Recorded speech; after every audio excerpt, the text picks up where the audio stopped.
So here we are and the system is broke. American dream has gone up in smoke. So stop sitting there all broken hearted. Let's get this motherfucking party started. Lady Liberty is ringing a bell, and we're driving us straight into hell. But don't worry, we got what you need. Crank up the volume till your eardrums bleed. Gonna make America again.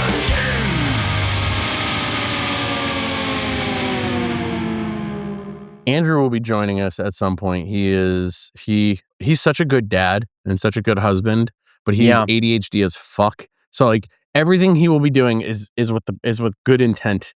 He's like, I'm just getting some chicken ready for my kids so I can leave them with their mom. And dude, this is what I mean stuff. about the flexibility of the time and shit. I don't give a fuck. I'm the worst. Yeah. My ADHD, dude, you're an ADHD haver as well, it sounds like. For sure. And it's, I mean, partly it's, I feel like, even if I didn't have other clues that made me think that now for sure, I'm like, you can smell your own. I just feel like there's so many people cut from the same cloth. And my friends and I joke about it sometimes. We're just like, is everyone neurodivergent just because everyone around us is? And you're like, no, we just like attract each other and cling to each other. You want to know how, bro, you want to know how I know that it's not the case? Because I joined a workforce where it is mostly type A people. And then people like myself. Crazy. And I love my job, but holy shit, dude. What's the word? Like masking? Yes. For the first year I was there, so I was on probation. Like I'm a firefighter, and for the first year, you're like on eggshells. You got to do everything. You got to say yes to everything, whatever. This is the funniest thing to me. I was so not myself that some people thought I was gay. Yeah. Why? I don't fucking know. No, that's so interesting. I mean, I think I'm very queer presenting or something like. I think it just did the masking. I think you're right. When you care about yourself, I think just because. Actually, it's funny. This is one of the topics I thought we'd maybe talk about or would come up at some point. Is because a big thing with like a crossover with guns is a lot of masculinity stuff. A lot of like and that like quote about to be a woman is to perform. I'm always like, to be a man is to perform. And when you go out in the world of men, and I spent so much time in it just because you're a man, but also like, I've done like MMA and jiu-jitsu for like decades now and things. You're just around, shooting, you're around all these kind of like manly men type guys or ones who want to present that way. And I think the masking thing, part of it is like, if you just don't give a fuck about like truly in your heart trying to be like what they think a man should be, like you march to the beat of your own drum. The term queer means like weird. Like means like different, you know what I mean? And so it's like people are like, "What is this? What is this guy?" I would call myself that. I would call myself that now because now I'm like, I can't get fired. I gotta really fuck up to get fired. I can essentially around my peeps like say what I want. Yeah, do what I want within reason. Yeah, everybody understands my context and what the fuck is wrong with me. But like, I was so muted when I was on probation that I don't know. I don't know where the gay came from. But I told my wife that, and I think it really struck a nerve with her because she was like, "What is my husband doing that really is making?" But I don't know. No, I've got to that. Isn't it exhausting? The masking is exhausting, it is. Bro. And now it's and you probably struggle with this too, only because I feel like this is something that comes up a lot with my other ADHD having friends. Is like I don't know if I'm a people pleaser or just very conscious of what other people see me as, because I see myself as one thing, and I want to be seen like that as other people, but by other people also. And I want to be seen the way my daughter sees me, the way my wife sees me. But I don't know if I am. I'm not telling 9/11 jokes to my daughter, by the way. Well, maybe you should. No, but when she's old enough, have a great sense of humor. No, I struggle with that. I think that's so challenging, dude. I mean, like. Man, I've done so many different types of therapy now, and the one I found to be oh my God. It's a journey. Fuck with therapy, dude. I love therapy. With therapy, bro. Just be the most like cis-tech toxic normative dudes. Yeah. I think I will say this. I have this weird benefit of like, since I don't have kids and I'm not gonna have kids, and my wife and I like we are each other's little neurodivergent safe space. You know what I mean? We're like little goblins up here in this house. It's awesome. It's truly awesome. And because like it is so exhausting to be masking and performing out in the world so much and trying to like be normal that like, I don't know. Can't do that at home too. Well, no, you can't. I mean, I think a lot of people do. More people do probably than they would like to. But like that idea of like, who am I? This is even more twisted because like my first career and how I think of it was basically acting, or like that was the first job I started doing like in high school, really, where I was like, and that became the basis of how I understood everything else. And it's a job that's literally performing. It's like literally pretending. And I think there's like a chicken or egg thing for me with like pursuing that career, which was like when I was young and had like my family falling apart and all this weird shit when I was a kid, that I was like, I always say like theater education in high school, the reason it's important isn't to make more actors, because that's a horrible side effect of like teaching theater. It's really just you teach kids, it's like a little bit of free therapy, a little bit of access to your emotions and sort of like expressing yourself and what they might be. And also in a kind of healthy way, like this, I'll get to the therapy thing, the ability to distance yourself from emotions and start saying like, I'm the observer, not the experience. Like I'm the experiencer, not the experience of my emotions. And being able to like interact with them in this way that's somewhat distant, but not fully dissociative, And then also I think the other thing is just getting kids the chance to like learn how to stand in one place in your feet and speak in your own voice. Like one interesting thing about performance publicly, especially like with acting and things like that, is most people tend to speak in a different register. The tendency is men to speak lower and women to speak higher. But like that you don't speak in your own actual voice that you use day to day. When you're suddenly in front of people, you're like, hello. And just teaching kids the ability to speak in your own voice, stand in one place and deliver in front of a crowd is like a wonderful ability for your life, and for knowing yourself. And, but that being said, I think that experience of that career, I don't know, chicken or egg thing. I was like, maybe I was putting the cart before the horse, not chicken or egg, cart and horse, when I pursued that career, because it was serving such a spiritual function for me. And this idea of another thing I was always confused about with acting was like this idea that you're self-centered to be an actor because you go on stage in front of people. But I was like, that's so weird, because to me the experience was about being obsessed with other people. You get to not be yourself for a while. You get to like explore like what is being a human in front of a crowd, and they're kind of negotiating that with you. And that's the whole point of it, that it's like not about you, it's about like other people and things. But this idea then of like identity is so silly and fragile. It's so performative all the time. And then not just identity, but then authenticity, this other like impossible to nail down concept, pursuing what is true to yourself, big capital T, true, is really challenging. And when you add in all this stuff of all these layers of identity, I mean, the gun stuff I think ties in intensely. I've been thinking about this so much, because I talked to that one, this reporter guy who he said he talked to you guys too. I'm sure he talked to you guys first, but I was like honored to be reached out by him. He was talking about like basically left-leaning gun people and stuff like that. And do you remember who he was or where he was Jack, from? I think was his name, from Rolling Stone. Jack Crosby, I think. Yeah. Talked to him a little bit last week, and it was I was very honored to speak to him. But it was an interesting conversation for me, at least. I don't know if anything I said will make it in there. Same.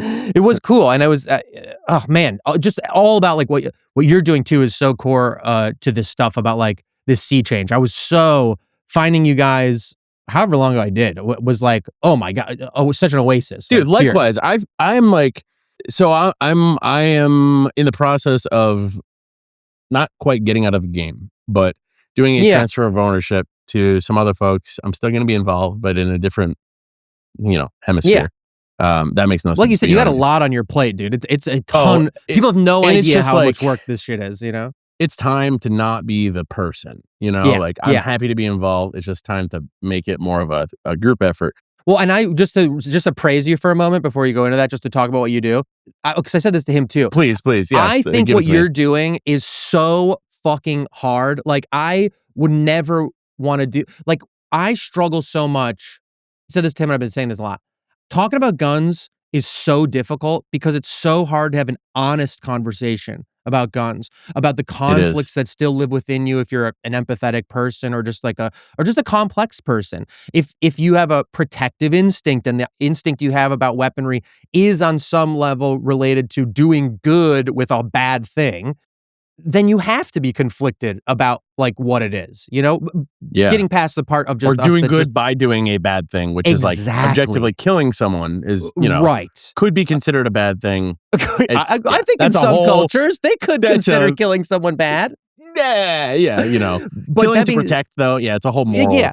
We can get into that. I'd love to get into that. But that part of the difficulty is as soon as you open your mouth, you're supposed to start signaling all the correct talking points that tell everybody where you stand. Like which camp are you in? What line are you, right? It's a nightmare. Yep. And also, I think it's difficult to come from it from anything left of center perspective, because when I speak to people who are anti-gun or really don't get it, I'm like, I agree basically with your spiritual feelings about it. Like, I don't like violence. I don't like, well, this is complicated, but we'll get into that. It's like, I agree with you. I'm not, but like, and they instinctively, because of the fucked up binary way we do things in this country, it's like, if you have one belief, they assume you have 30 other ones that go along with that one. And so what you're doing, because to me, I think I approach it, I'm interested in speaking about it, I guess I'd say, cornily, but truthfully from like an artist's perspective. It's like this exploration, really like in the poetic sense and the spiritual attachments and cultural attachments, maybe what's funny about it. But I don't, it's more like id driven, or like kind of just following my nose and like seeing what comes out. What you're doing, trying to build rhetoric and have like sensitive but nuanced and studied arguments, and just making a fucking infographic, dude, that shit to me is terrifying. And like, because you got to be right, you've got to like, you do engage in the comments. I've been wrong. Well, of course, I have made mistakes. Yes, of course. That's what I mean. That is difficult, dude. That is a real impressive feat to me, and especially you're doing it in an area that it's great to see more people growing in that area, but I don't think anyone's doing it the way Better Way 2A is, just all in the way you are, and like really, really at the forefront of like anybody who's on this side of approaching gun culture. I appreciate that, man. It's amazing to me. So I don't know. I totally get why you should have more people helping you, and you should definitely be shifting around that responsibility. Yeah. I'm just bad at delegating. Like just I'm bad at recognizing when I need to stop, this is a perfect example of it, because I do everything to a 10, and then I'm like, holy shit, why do I feel, what is this sense of impending dread that I just feel constantly? I made a post yesterday that was like, for the past couple days, I've been struggling so fucking hard just to make an under 2,000 character post about the mosque shooting that just happened. My God. And I'd write something. I saw the one you posted the other day, and I thought it was fucking great, dude. I mean, just thank you. honest, dude. It was literally just like I started writing, and I was so angry and sad, and I started feeling, it's crazy how when you put thoughts to words, I started feeling better towards the end, and you can read it like in the thing. I was like, wait a second, is this a weird vibe? I'm starting off all pissed off, and then I'm doing this. But I was like, you know what? No, I think this is how people feel. I think we feel so fucking depressed and nihilistic and lost sometimes. And then something fucking happens, and we feel a sense of hope. Whether that is, for me, it's my kids. I'll see something online, and it'll just trigger this spiral in my head where I'm like, cool, Trump can't ever be investigated or audited by the IRS, nor can his family or any of the companies that he's been part of ever. And they're protecting pedophiles, and Massey just lost an election, and all this stuff. And I'm like, and we're not getting out of Iran, and they're talking about Operation Northwoods 2.0 with Cuba and all this shit. And I'm like, dude, wow, my kid wants me to put her on my shoulders. $1.7 billion fund to defend just your interest groups of people. Just the worst fucking people. Just insane. By the way, what you just said is like verbatim what's been going on here the last few days. And I think this is part of my problem too, is I get so in, and then I get like, I just dissociate. I'm like, what am I going to fucking... And because it's stuff I explored. Your brain goes into survival mode. your brain goes into no, this is bad. We need to shut this off for a second. I need to into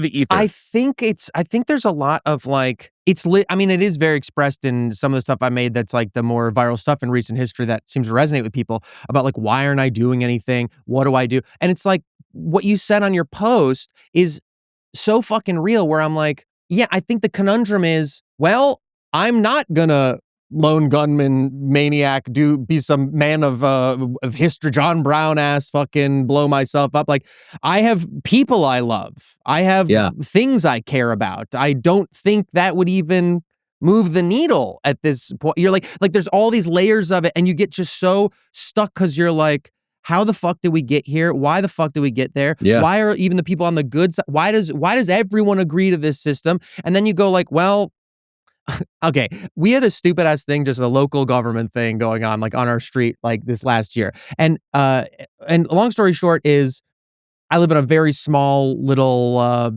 dead end street here in LA, and there's like a 45-degree slope of like walnut and oak trees and shit like that. It's a nice little oasis that like, yeah, it's cool. It's very cool. But someone was like trying to build this fucking huge mansion. All right. So, our NIMBY asses, I've joked about that because everything about it sounds so NIMBY, but it was like, no, trust me, this is really bad. It's like protected woodland. We did the same thing. We have marshland in our bro. We did the same thing. They wanted to put luxury condos in the marshland behind my house, and the whole fucking town erupted. And we're like, I just hope that it would be a different conversation if it were like affordable housing or something like that. Exactly. Which for many that's what we were like. Be, well, one of the things but they sold it. They sold it even originally. The plan was it was supposed to be. They were saying it's going to be multiple homes. It's not. It's one mansion for one family, and it's like it's insane. And the biggest thing for me was like our street is like basically it is a dead end, and it's very narrow. A bunch of it washed away like 30 years ago. Anyway, it's like really hard to. There's only basically one lane coming in and out anyway. And so one of the guys on our street is also a firefighter, actually. And we were like, hey, probably know my neighbor at the end here is he's elderly. Their ambulances have had to come up for him in the past, or other, like if there's some construction going on here for 2 years that blocks the fucking road, like you can't have this. This is completely unsafe. It's whatever.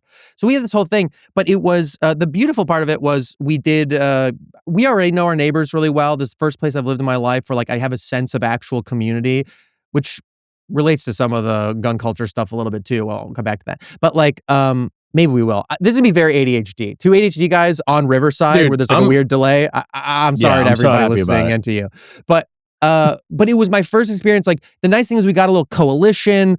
We like had to hire a lawyer together. I mean, it's in LA too, which is another nightmare. It's crazy the money you have to spend just to like fight something insane because of the developers. Yeah. Like, we had to hire this lawyer. We had to hire like biologists and engineers to like do these little reports and all this stuff. And our street, like we came together, and anybody who could afford to throw some money into it did. And the other ones just signed their names on there and did petition, all this stuff. And we're still waiting to hear if they cancel it or not. But it's like my first experience really interacting with like local government even, like the council, the neighbor, town council meetings or whatever. And then the zoning board things. We did these meetings we had to go to. And dude, you're like, this is why shit sucks. Like, the people who are in the government at the high levels have tolerated what we're going through right now for decades. And it makes them inhuman. Like the weird little tedious little rules and people like, well, actually, and someone needs to second that and third that and blah, blah, and just stopping each other. And like the weird yays and nays and just like the exhausted quality that these like little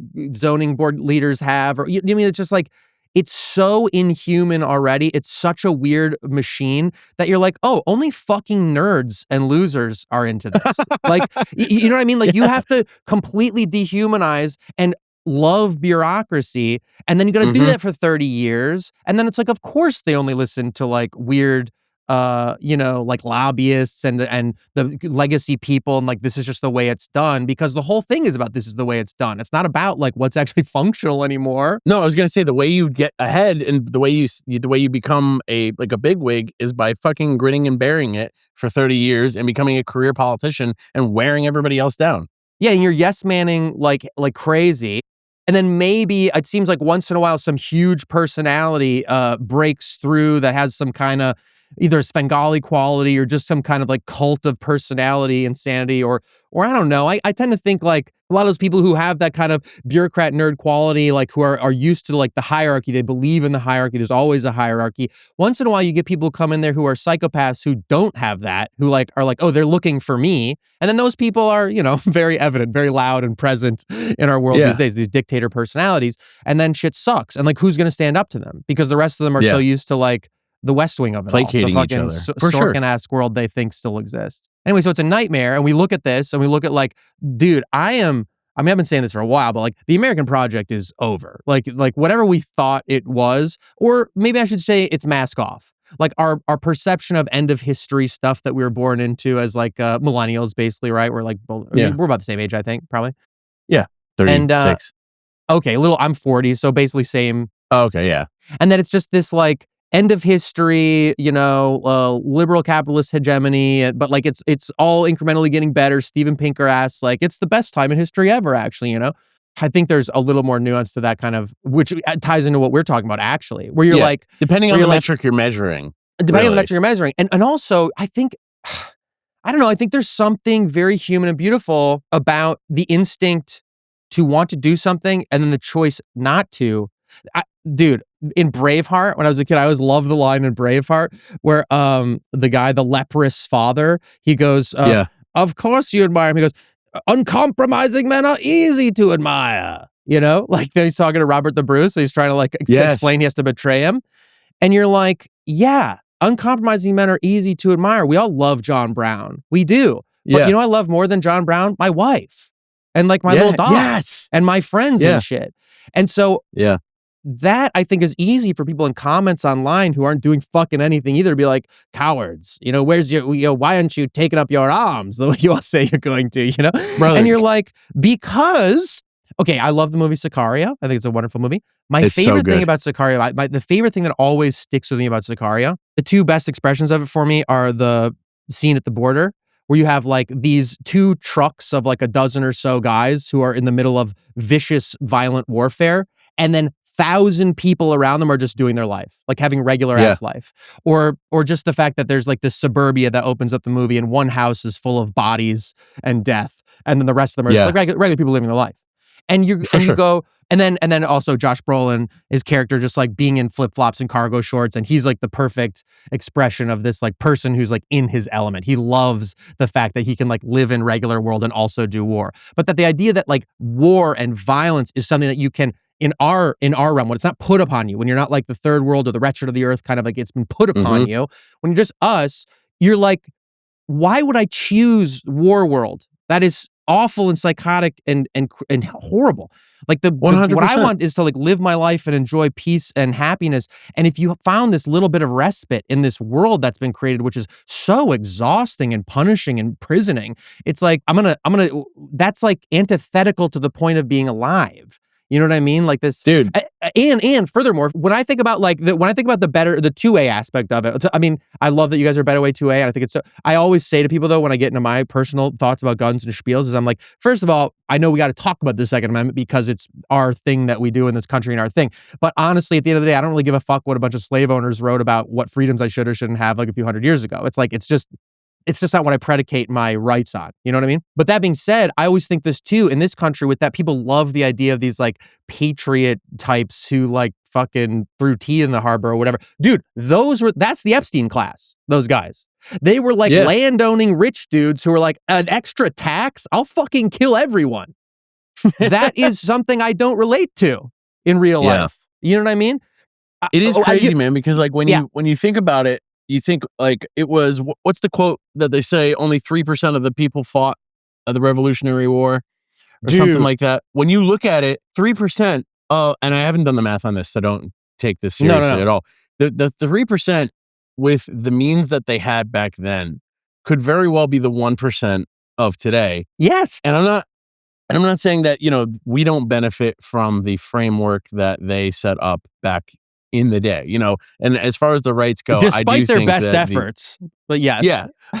I think that the right to protect yourself using any means necessary is innate. I don't think it 100%. necessarily comes from a god or anything like that, but I think that like every human being, every living thing with the capability to protect themselves should take that capability seriously. And the ones that don't have that capability should be protected. Yes. 100%. But the Constitution makes it so that the government, whatever, yada yada. Yeah, of course.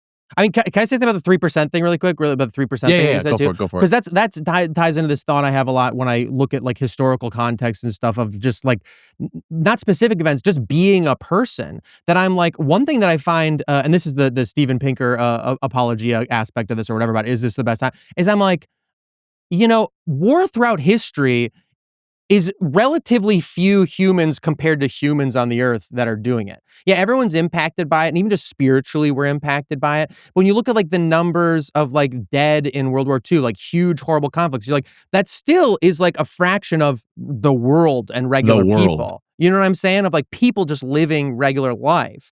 And I always think about, I remember having this thought when the first time around with Trump and he was doing brinkmanship on Twitter with Kim Jong-un or something like that. And having the weird ass thought that I was like, oh, you know what? I'm not the first human in history that's been like, hope they don't kill us. You're like, imagine being like an Italian villager who lives in the foothills of the Alps. That you're just like, I love it here. No shit ever happens here. It's so beautiful. Like, no, the greatest thing is no fucking army can come over those Alps. And then one day Hannibal comes over with his fucking elephants because like his dad or granddad like lost a battle against another guy. And you're just like, okay, these fucking rich guys got to kill me, I guess. I guess that's it. Yeah. I mean, like, we're not the first ones who've had this. Yeah. And I always was like, oh, watching movies when you grow up, you see like war movies and you're like, I would be a soldier probably. If this was happening in my time, I'd probably be one of the soldiers. And now I'm like, no, I'm one of the old guys trying to get out of the fucking city. Yeah. Or I'm like booby trapping shit on your sucks. way out, maybe. Well, yeah. Well, no, now I'm for sure partisan is what I would hope. But you know what I mean? Like you're just like, you're just like, most of us are regular people trying to be alive and live regular lives because you're like, that's fucking insane. What are they? Well, this is the thing that, I really try to keep it in perspective. And I had to stop myself from spiraling a little bit when I was making that post because I don't want to knock on my door. And especially when I'm not home, because then my wife has to know about it. But no, not that she wouldn't. We have a video doorbell, but we should talk about that. That's kind of funny, actually. Yeah. If the FBI shows up, please do it when my wife is off maternity leave. Oh, my God. I'm like, please don't drag my wife into my insanity. She's so nice to me. She's so supportive of how crazy I am. But this is the thing, so when the Charlie Kirk thing happened, when Luigi Mangione did what he did, when every single person who's attempted to take Trump's life has tried to do that, I have felt certain ways about those things. And I think that when, like you were saying, it is easy to admire uncompromising people. People, they're like mascots for a lot of people. And a mascot is a caricature of a belief, really. Like if you think about it. And I'm not minimizing what people do and whatnot, and regard like the severity of that, but it real people are nuanced. Real people, not that they're not real people, but most people are nuanced. Of course. Most people have a level of sacrifice that they're willing to make for a marginal improvement in their lives. Cutting back a little bit of the spending in order to save a little bit, cutting out carbs to lose a couple pounds. Like those are all things that most people are willing to sacrifice for a marginal improvement in their lives.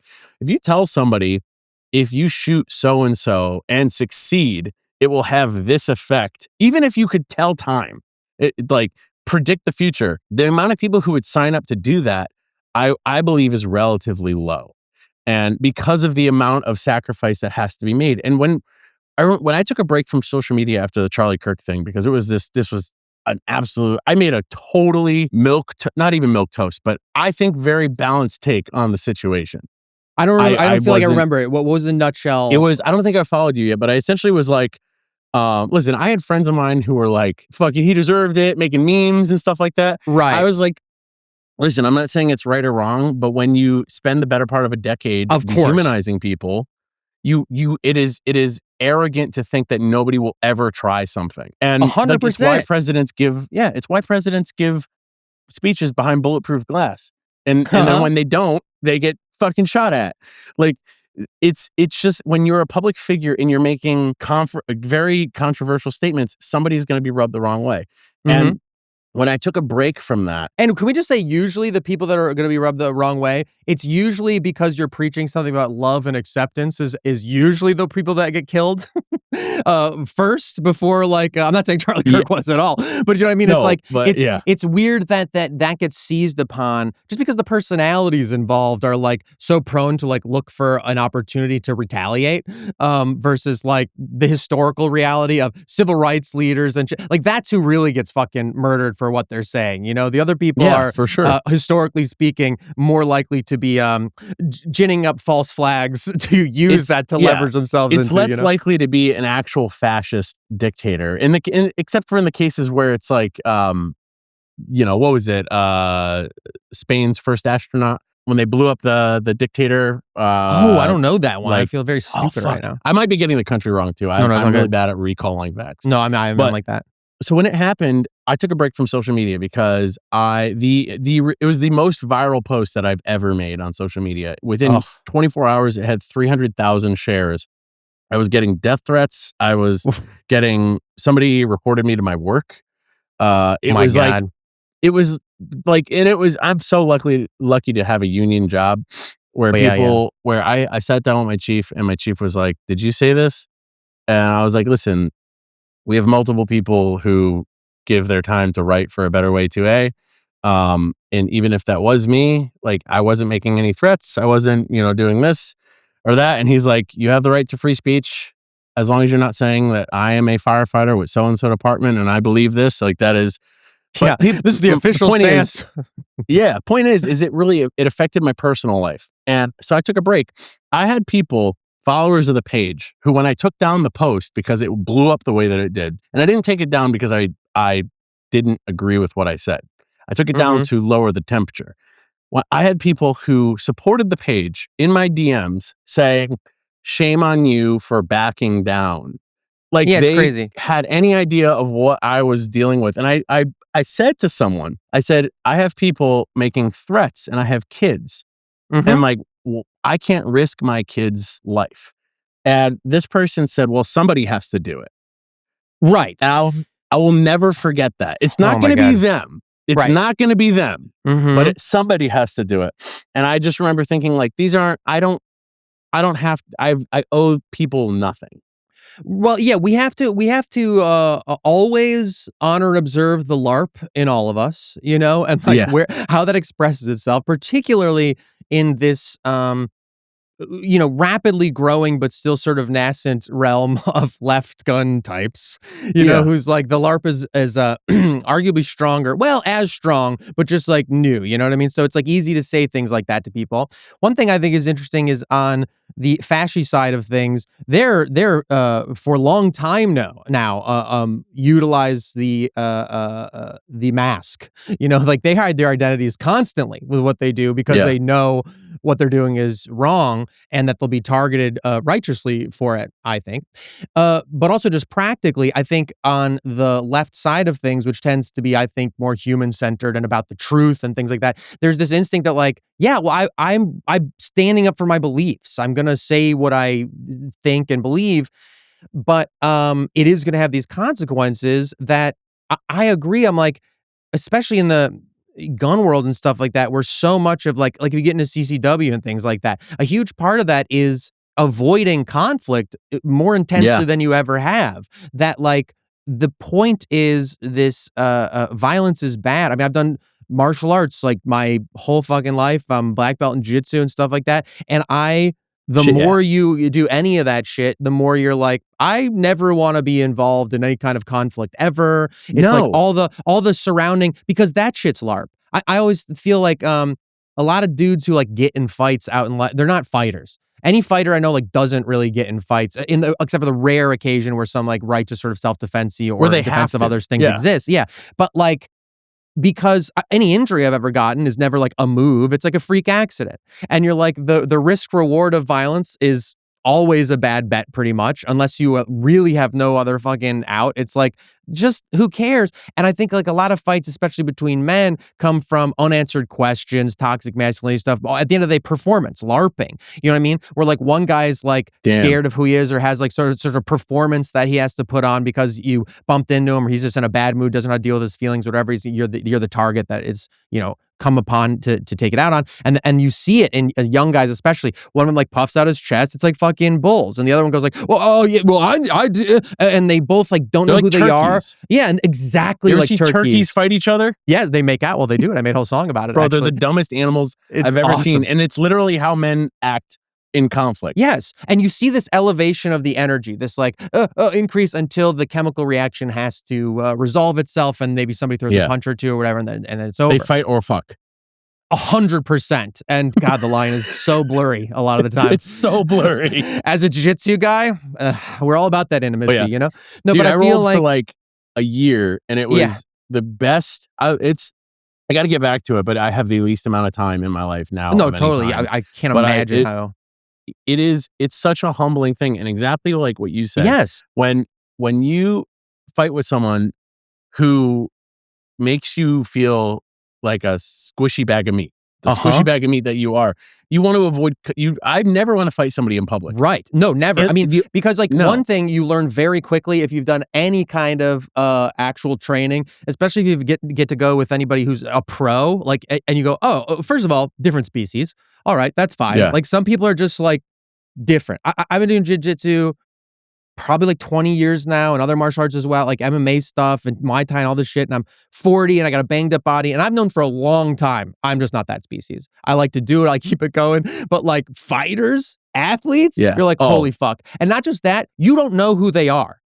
No. A fucking nerd unless ass they've got skinny cauliflower fucking ear, dude. but like even when they no got cauliflower ear, there's people with cauliflower ear who just, their cartilage is weird and they suck shit at rolling, but they keep banging their head in there and doing it. And there's other guys. It is a great indicator. What, like, dude, one of the guys who I think is one of the baddest dudes I train with, and he's got cauliflower ear. I'm like, someone picked a fight with him at the gym in Pasadena, and I was like, who the fuck would do that? Like with you? Like, do people have no awareness, no presence to like look at this bulldog in front of them and be like, I'm gonna pick a fight with this guy? They go turkey mode. Exactly. Like, and they don't look at the fucking person. Well, and I think that turkey mode thing, the escalation happens because nobody, if you just go to these gyms and realize, A, you never know who's going to be able to beat your ass. There's an author of these books I really like. His name is Matthew Woodring Stover. He actually is, I think his biggest book was like a Star Wars novelization. It's a great name. But I wrote these like fantasy sci-fi books that I feel like are relatively underappreciated. The first one's called Heroes Die, and they're just really great. But he writes great fight scenes. And I read an interview with them where he was talking about, like, they were talking about, like, how do you write good fight scenes or whatever. And he said this one thing that really stuck with me. I was like, that's very wise from a fight perspective. He's like, I've had I think these core experiences in martial arts training throughout my life where I have beaten somebody I'm better than, and also beaten people that I'm worse than, but also been beaten by people better than me and been beaten by people worse than me. And when you have those complete experiences, you go, let's really avoid this as much as we can, Because like, you don't know the gravel, the fucking sun, like, how's your emotions that day? What injuries are, like, all of it's so dumb. Yeah. And like, for what? You have I think if you go to a gym and you get it out of your system sparring, you answer the question of like, who would I be in a fight? Am I going to bitch out? You like figure it out in a safe container, which I think relates to gun stuff actually a lot. I'm going to dovetail in a second here. Dude, then in the world, when somebody's acting tougher, you go, oh, hey, you're the toughest guy I've ever. Yeah, dude, I'm so sorry. Whatever you want. Yeah. Which, then maybe some people think you're gay. I don't know. Because like, you're not doing the man thing. I don't know. But you go like, have a wonderful day and blah, blah, blah. Also, sometimes I think it really diffuses things also because you're not doing the correct performance of predator-prey. 100%. When you are not bothered by it, something like goes, this isn't right. I don't want to fight this guy. You know what I mean? Dude, or whatever. Do you know what I've noticed is a great way to de-escalate a road rage situation? I used to be bad. And I'm sorry to cut you off. I'm not bad. No, I don't know. Where like I would follow people. I would fucking bad. Like this was like after high school, before I joined the military. Like it was when I did my background check for my job. Now they brought up shit that happened back then where I was like, oh my God, I forgot about that. And in hopes that someone would like start something.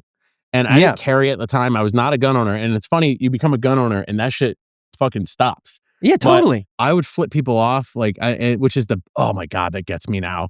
But I find that the easiest way to disarm someone or to like defuse the situation is if they flip you off or if they're yelling something at you, just give them a thumbs up.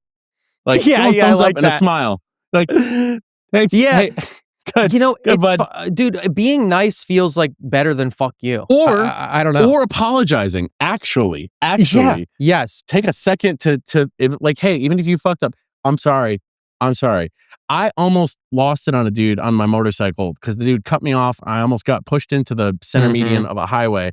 I pulled up next to him. The dude was like shaking in his boots, but I pulled up next to him, pissed. And I sound like such a fucking badass right now. Like, no, I don't. I was never a badass. I was never a fucking badass. But I pull it next to him, like trying to yell some shit at him. And he's making the gesture like, I'm so sorry. Dude, it took me from a 10 to a 1 and immediately. And I pulled up next to him at the red light. He thought I was going to be a fucking asshole again. And he was avoiding eye contact at me. So I like kind of got not in front of him, but like maybe passenger side quarter panel. And I was waving to him friendly, like almost like a toddler. And I was like, dude, thank you so much for apologizing. And he was, as soon as he rolled his window down, I was like, I'm so sorry. I was like, dude, it's okay. Thank you so much for apologizing. I know you didn't mean to do it. But it's amazing. Once you realize that the person that you're angry at is not out to get you and it is not doing it to be an asshole, for most people, that's effective. I agree. I mean, compassion is the point, I feel like. Yes.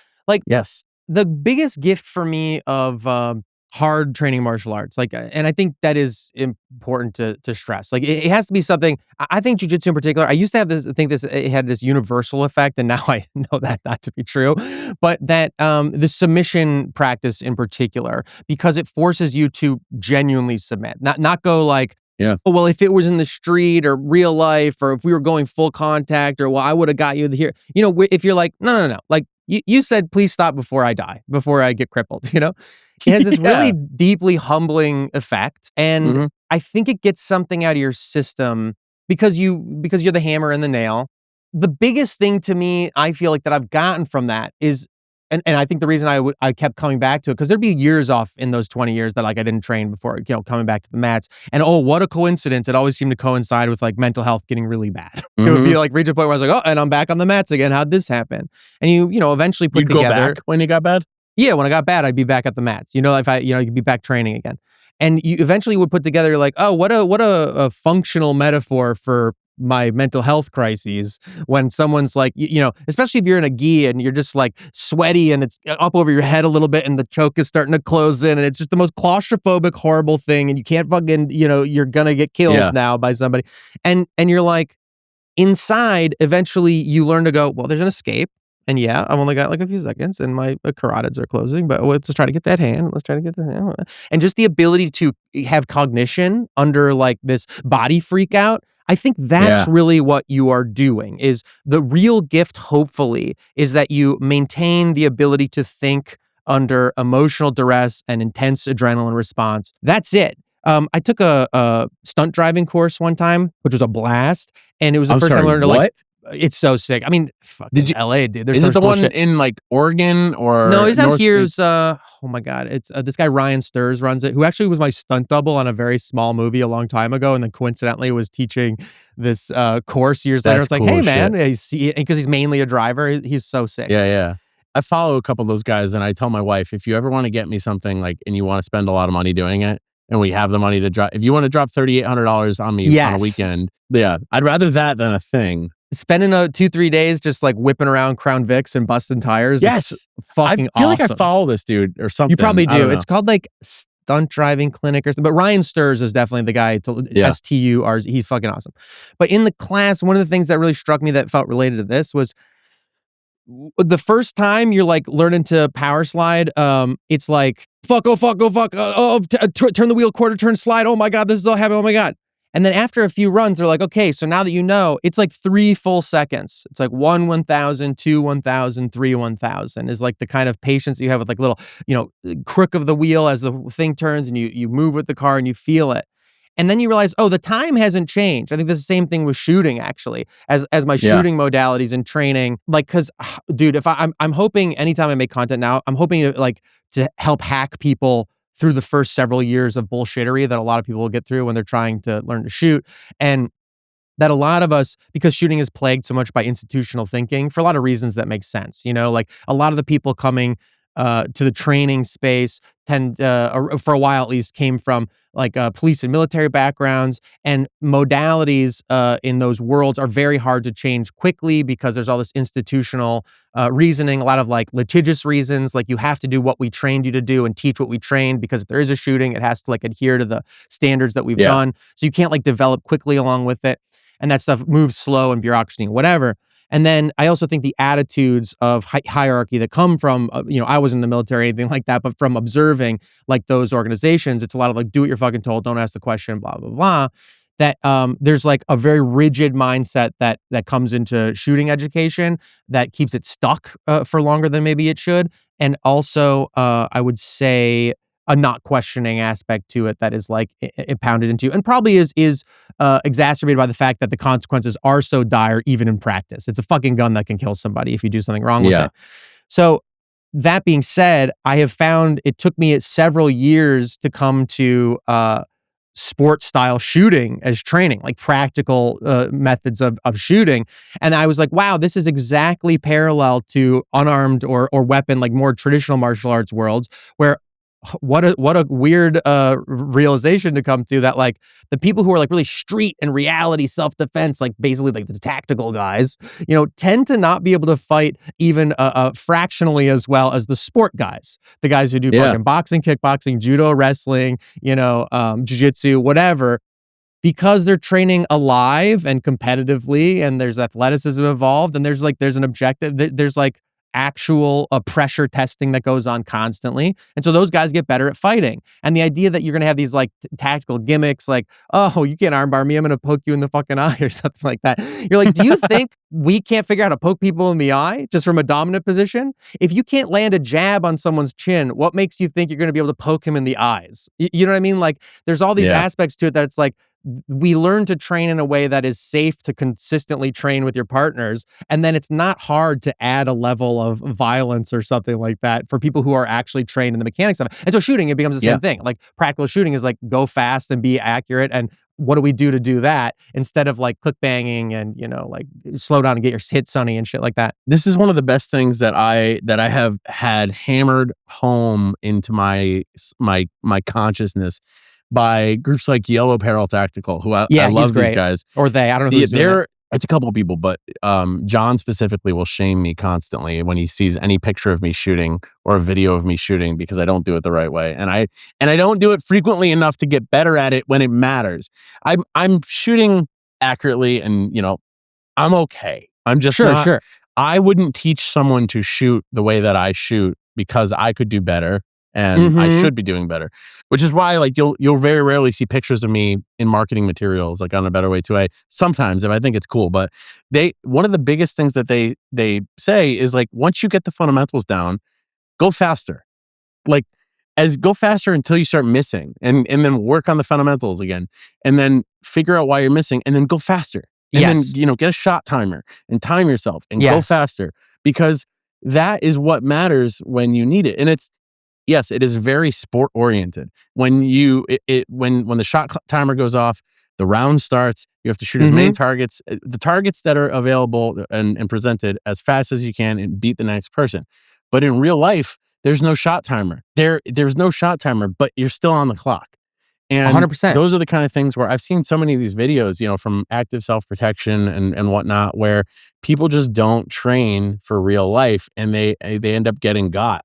And I think one of to that point, I think, and closing the loop on the thing before, because I'm trying to get better about ADHD every day of my life. But that like part of it is that thing with the unarmed martial arts, with the driving the car, with shooting gun fast, you're like, when you are stressed and unfamiliar with it, time seems long or short rather. Time seems very short. And once you start to calm down and relax and like keep thinking, you're like, oh, I feel slow as fuck if I'm 1.3 to the target. I'm pissed off. I'm like, what the fuck? You know, like, which is crazy because you're like 1/1000. That seems insanely long. But that being said, if under duress, I could do what probably pretty good, which is, again, you push your limits in training so that like slow it becomes fast and vice versa. They're just trying to stay relaxed under intensity. And to your point about the active self-protection videos and stuff like that, that's another thing that really sold me on fucking mashing my trigger, learning how to mash my trigger at speed, changing a lot of assumptions, a lot of stuff you're trying to stop the recoil and realizing, oh, you can't fucking stop recoil. You can stay attached to the gun and try to get to return to the same place and not give it too much input. So you're like driving your shots down on controlling the recoil. No more driving the gun, that you're just trying to stay attached to it in a relaxed way that is strong enough to stay stuck there, but not like where I'm pushing my shots all over the place. Like, being able to do that is about this kind of ability to stay relaxed under intensity. And I think that was a big thing for me that I would love to see change in the shooting space in general, is that like that more people would approach it as a martial art, because I think it's like a nonpartisan thing. It's like again, this gets back to the first thing I said about like having an honest conversation about guns is so difficult, because I've been thinking about a lot like, my thought was in active self-protection videos, in real life, people mash their fucking triggers. I'm trying to get better. Yes. I took Adderall this morning. We're trying to, but in real life, that's what happens. In real life, you're not going to go, and slow down and get your hits, Sonny. You're going to go, fuck, fuck, fuck, fuck, fuck. That's like what happens in all the videos of people shooting under duress. So let's make it so that when I go, fuck, fuck, fuck, fuck, fuck, it's on target. It's accurate. And it's not like killing children behind them, or like bouncing off into wherever. So, but let me go to that thing I was starting to say. Honest conversation about guns is difficult because I really love applying that POSWID heuristic. Purpose of a system is what it does. That if we talk about something, that we observe it as like what it actually exists as in the world. And with guns, it's I think it's POSWID. The purpose of a system is what it does.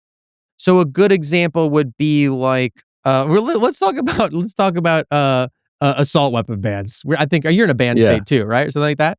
I am. One of the things I've been struggling, I want to make a video about this, and every time I start to approach it, I'm like, God, it's so Byzantine, it's so sprawling, the things it gets into, that you're like, how do I even encapsulate this? I've tried a couple times, and other than you got to make it like hyper focused about a certain thing about it. Otherwise, it's like, where do I start? Do I talk about how like we got to start from the beginning and about how laws only affect certain communities? Exactly, dude. Well, where does crime originate from? And, why does crime happen? Yeah. Well, and this was my journey, I think, you can't just navigating. Say, from my cold, dead hands, liberal, and right. And some people can, and God bless them, because that must be so nice. Uncompromising men are easy to admire. I would love to live a life like that. Wouldn't it be so incredible? So, I'm done. I have made my point. Yeah, easy peasy. To me, I'm like, okay, when you start navigating the ban and you learn like the loophole, and you're like, so what are we banning? What is an assault weapon? And you go, okay. And it has nothing to do with center fire cartridge of a rifle. It's nothing to do with a semi-automatic mechanism or anything like that. So a Mini 14 is all good. An AR-15 is no good. You start to go, okay, so it's weird aesthetic shit. And also, how hard is it for me to actually get a functioning one? And as I go out and take classes, often with members of law enforcement are present, blah, blah, blah, like how much are people actually adhering to this shit? And how much can the people who want like actually get it, law abiding or not? And then that starts to lead you down the rabbit hole. So you're like, okay, so most of this is about being annoying. And actually, I think oddly, I must give credit to it. When you come around to it, it's also about a sort of like aesthetic cuckoldry that I think is actually quite effective. That like when you acknowledge that a lot of gun culture isn't a martial art, isn't like a practical tool or becoming having capacity with this weapon or something like that, that it is a lot of it is like posturing and sort of social identity and pee-pee poo-poo stuff, like that, like you're sort of like Freudian nonsense, that like it actually kind of functions to make an assault weapon ban just to make your shit look dorky. Like, okay, not too bad. But as you get into it, you're also also like these also make the platforms less safe. Like I had a totally compliant build and I was trying to educate a friend on it and teach a manual of arms, and you're like, oh, this weird angled grip on an AR that you can't get your thumb behind, besides giving you less positive retention, it also starts when you're going to do manipulations, it floats your finger over the trigger the whole fucking time. Like it just does all these weird ass things. Or I took classes, I was trying to do the what do you call it? There's a version where it's a locked mag, but unless the receiver separate. There's one where like the receiver separates slightly. This is how we can do it. It's the kingpin, and you have a thing that's basically this mechanism exists. Do you load through the ejection port? Like no, that's one. Those are the comp mags. The comp mag is how most places are getting away with selling shit now, because the comp mag is a thing. Yeah, it's like a 10-round mag that you load from the side, and it screws in and stays locked in there. So you've made a fixed magazine rifle basically, and you can have all the features you want. That comes out with a fucking screwdriver, and you can, when you go to another state where it's legal or whatever. But that's how they sell them in stores most easily, you know?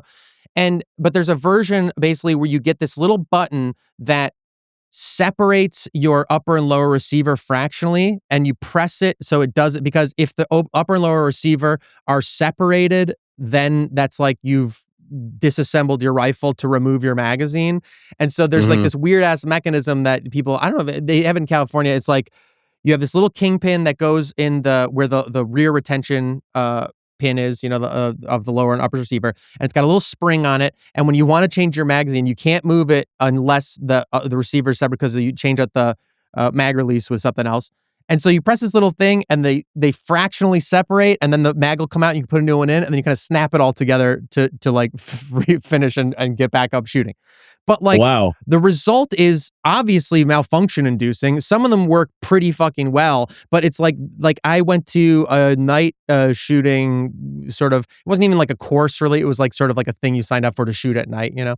And I remember like, oh my God, I had this horrible locked bolt, like the bolt gets stuck in between the upper and lower receiver and the buffer tube and this weird open thing, and you're totally fucking jammed up, and there's like a round kind of in there still, and you're like, well, this sucks, and it's nighttime. You're like, I'm gonna just step aside and disassemble my shit safely and make sure. It just induces so many more unsafe situations for people who probably don't know how to fucking interact with their rifle anyway.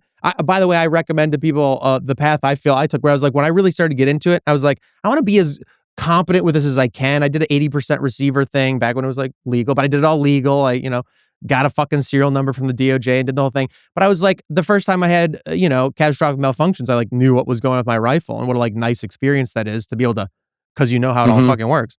But anyway, so you start doing the assault band thing, you navigate the assault band. And then what you said, you start realizing like, okay, as you learn more into it, you learn about the origins of these bands, and like how the first time they had an assault weapon ban in fucking California was because of the Black Panthers under Reagan. And, you go back all the way to the slave patrols, and that the first gun control laws are all about preventing black people from having guns and shit like that. And then you go, okay, I've been to all these classes. I see these rich guys and a lot of like white guys and stuff like that who have all kinds of cool shit like short barrels and suppressors and all the shit you're not supposed to have in this state. And you're like, well, I doubt they're getting in trouble for that shit. And you realize like, oh, these laws are also here to enforce how you want, the way they do like weed laws. So if you pull somebody 100%. Over, and then you're like, oh, so who's going to want these guns probably more to protect themselves as communities? Probably communities less likely to call the police. And the whole like system starts to like make itself apparent to you. And you go, okay, so purpose of the system is what it does. You're like, so when centrist like liberals call for these assault weapon bans and they try to make them happen, and you go, so it doesn't really do anything effective to stop anything related to mass shootings, or it's not actually like addressing the problem at all, but it raises a lot of fucking money, and it gets you votes, and it gets you, because it sounds so good to the people who you're speaking to, who also know nothing about the topic, who haven't like tried to navigate the Byzantine realities of it, and come out the other end going like, oh, this is fucking nonsense. Like this does nothing. Dude, we were talking about spiraling earlier. Purpose of a system is what it does. That's for me. The purpose of the assault weapon ban now is to raise money and rally up a base around something that's not real, not to improve the conditions of violence. I tell people this all the time. If we look at things through that lens, Obama was entirely pro-gun his entire presidency, because gun sales were never higher than when he was in office. And typically really speaking, they're never higher than when a Democrat is in office, because of the constant fear-mongering, which is the same thing that the gun control sphere does when a conservative is in office, or when we have a conservative Supreme Court, or, any gun. Yeah. Like any shooting that happens is, oh my God, like they are salivating to talk about it and to just say that it is because of the conservative politicians that will not pass common sense gun laws. Because if we do that, these will stop. And they might not stop immediately, or they might not stop within the next few years. But by the time you lose focus and age out and die, we promise you that they will be over. And you can trust us on that. Right. Oh my God. That's such a can of worms. Okay. Because one thing about it is you start to see, I think a big thing for people who end up getting pushed further and further left, part of it is like there's no education in this country that you're like, I didn't know there was something further left than liberal. You know? And now you're like, don't call me a fucking liberal. You're like, call me a fascist, basically, you know? Basically, like ratchet theory becomes very apparent, where you're like, well, they're both capitalists. So functionally and materially, like what they're interested in is the same fucking thing and serving the same masters. And it really turns in, I always think in Ren and Stimpy, there was a long time ago, there was something that always stuck with me that was so funny. There's an episode where Ren there are people listening to this right now who are like, what the fuck is that? Yeah, well, look it up. When cartoons were good, subversive ass fucking children's cartoons, don't do that. Or do, because they'll be really cool. They showed it to us as like kids. Us. But yeah, exactly. But very well adjusted. The Ren was the skinny evil one, right? The little guy. Little guy. So there was an episode where he gets split into two personalities, and I thought it was so funny. The show, still think it's funny. That was like, usually they go, it's evil and good. You're like splitting and he was just is split into evil Ren and indifferent Ren. And that's there was no good Ren that existed, and that's how I feel now about conservatives and liberals. You're like, the ratchet theory is so fucking real. They're serving the same function. Yeah. So it's like, and to your point of like, oh, no one was more pro-gun than Obama. You're like, okay, so indifferent pushes these bans and scares them that they're going to take them. And then evil is like, we're going to fucking sell all these guns and make all this money. You know, it just like keeps pushing itself towards the same goal. And now the AR is just ubiquitous. And it makes sense that it's ubiquitous. It's like, makes it a lot easier, actually, especially if you want to get people into it or something. You're like, yeah, get an AR and get a Glock, like the double stack polymer frame 9 and an intermediate cartridge carbine, and the parts are everywhere, and you start learning how to do it. It's your Honda Civic, and you can make it do what you want to do. It's easy to shoot. It's like functional, and there's like ammo and parts for it everywhere. It's fucking great. It's like, it really is. Oh God, I mean, how do you even? Because even you and I talking about this now is so casually, like we can agree on that thing.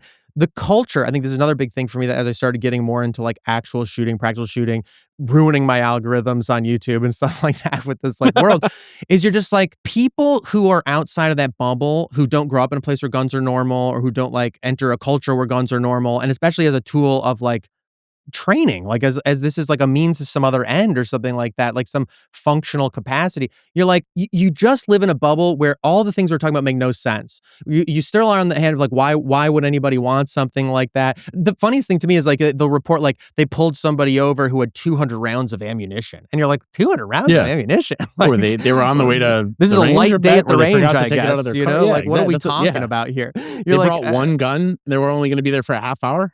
Yeah, even now, sometimes I get these reality checks where like people will be like, oh, how many guns do you have? And I'll be like, you know, and they're like, why do you need? And you're like, well, they do different things. You know, I'm trying to have capacity at arms here, and you know, but you're you're talking to a normal like non-gun person, and they're and it's like, you sound crazy. Like, it makes no sense. And I'm like, when you talk about banning these things, I'm like, imagine. I mean, if you're in a weed state, imagine going to a place where like they don't let you smoke weed. Or even more, I feel like it would be like suddenly going to a state that has prohibition. Be like, they don't allow beer here. And you'd be like, what? Yeah. What are you talking about? We're like, well, it's bad. You go to a dry county, and it's like fucking well, you know, it leads to a lot of abuse and like bad shit, like drinking. You know that, right? And you'd be like, it's crazy how that happened. Like with the war on drugs, how have we won that yet? Because it's been going on for quite some time. Well, I think we need to define the parameters of winning. I get in this debate with people all the time. I you know, about not all the time, but I'll say, I've said in some video in a passing that like, we're the best at war, and then people be like, are we? We get our asses kicked all the time. I'm like, well. Let's define the winning parameters for war. What is war for? Yes. Is it for an end to conflict? Because it doesn't seem like it. Seems like it's about creating a state of constant tension that's never annihilating enough to any kind of industry that you can't make more weapons to show at the trade show for weapons in, you know, Jordan next season and sell more and keep it going. and you just pray that you aren't an unfortunate soul living in the designated war zones. I remember thinking that about like the Ukraine war, and in my mind, I pictured like sort of like a Dr. Strangelove-esque room full of people being like, hello, we have a proposal for next quarter. We'd like to return to the concept of land war in Europe. We think we can keep it contained, and we'll be able to sell more tanks and shit like that. How do you guys feel about it? And like artillery is back. Hear me out, guys. Drones. It's crazy, but it does start to feel that way. You start to feel like we're all just stuck in this mechanism of like, that has nothing to do, this is the video I was working on now, that has nothing to do with like wellness of humanity. No. Well, you think about it like this. As soon as a company goes public, what is their main goal? Increase profits for shareholders. Yes, the line goes up. Constantly. And not even their goal, it's their responsibility legally. Yes. If they make choices that do not maximize profit, which by the way, this is what pisses me off so much about like the putting it on us individually, the carbon footprint of it all. This idea that like it's your fucking fault, invented by PP, right? BP. And that I'm like, PP. Tomorrow, the CEOs or what the people of Coca-Cola could go, you know what? It's going to cost us a certain amount, but making these bottles out of corn is better for the environment. And so we're doing that. The bottles are going to be corn now. And yeah, it's going to eat into our profits, I suppose, as we make this adjustment. But it's better for the world. And they could just do that unilaterally. But the beauty of capitalism, I think Mark said something about this too, that like, I think I'm not very good at all this stuff. I'm the ADHD version of retaining stuff, right? But like, the argument that in many ways feudalism was better because at least someone was responsible, like who was to go cut their head off or like hold accountable for the things going on in the kingdom. It is like capitalism, like nothing's anyone's fault ever. And this gets back to the thing about like the idea of some kind of John Brown-esque violence or something like that. That this kind of like lone gunman, like an assassination is going to make a fucking difference. I think that sometimes. I think enough of them will. Enough of them will. Enough. That's to my point, is that like I think partly because of this kind of individualism we're indoctrinated into, and that since we aren't taught material analysis, at least I wasn't in school and public school systems or anything like that, you're really, really only taught maybe like the great men of history sort of theories of like why things are the way they are and why things change. Because these individuals have this impact. John Brown did it. John Brown was also in a context in a time where like it was ripe for that. Like a horrible atrocity was going on. There was already a big abolition movement. There was already this pressure north and south. All the other things that go into like what resulted in the actual Civil War kicking off. And you're like, to me, yes, enough of it will happen. But I'm like, even if you went back in time and killed Hitler or something like that, like, do you think that would have derailed what was going on in that movement in that country? There's a very good it's like a fascist resistance scholar guy I see on TikTok a bunch like that. He like teaches it at some school. He wrote some book about it. And he made this thing that was like, actually targeted assassination of figureheads is not useful in fascist resistance, historically speaking. And it actually makes things worse. That when they successfully, I forgot who it was, when they successfully killed one of the big Nazi bigwigs in World War, it actually accelerated the process of the death camps and all the stuff that they were doing. Because then they're a martyr, right? And which is the Charlie Kirk. We are Charlie Kirk. We're all Charlie Kirk now. And it's like what does work is gumming up the works, is attacking the machinery, and including the people who are the machinery. Like the people who like are doing the filing systems and are keeping the whole thing running and like agreeing to it. And I think I would argue even like the kind of IRA stuff of like if you're a black and tan and you're terrified to fucking go outside because you're gonna get sniped today maybe or something like that. Maybe you start like maybe the vibe starts to shift. Like when it's just the rank. But the point is this movement, right? Big movement. Exactly. And that's, that's one of those things where targeted assassinations of one person might not make the world a better place. But to go back to what you were talking about with local politics, the reason local politics are, I would say, more effective than national politics and effective in the way that people showing up can get a result that they're looking for more on average than on a national level is because they know you. You know them. Yeah. You go to the gym with the guy. You go to the store. Yes. You can drive a minute out of your way and follow that person home. There is, whether we want to believe it or not, a implicit threat of violence. Yeah. That if they do not represent the people, something could happen. And this is truly what I believe. Maybe not, and I say implicit because nobody says it. Nobody says like, if you don't represent your constituents. Well, it's the implication. It's the implication. I tend to wax poetic about this because it's cheaper than going to therapy, but I think that while force in the way that it is currently applied, disorganized and, very acutely pinpointed at specific individuals is not effective. And it does radicalize people on the other side. But if more people were comfortable with doing less more often, that type of force could work.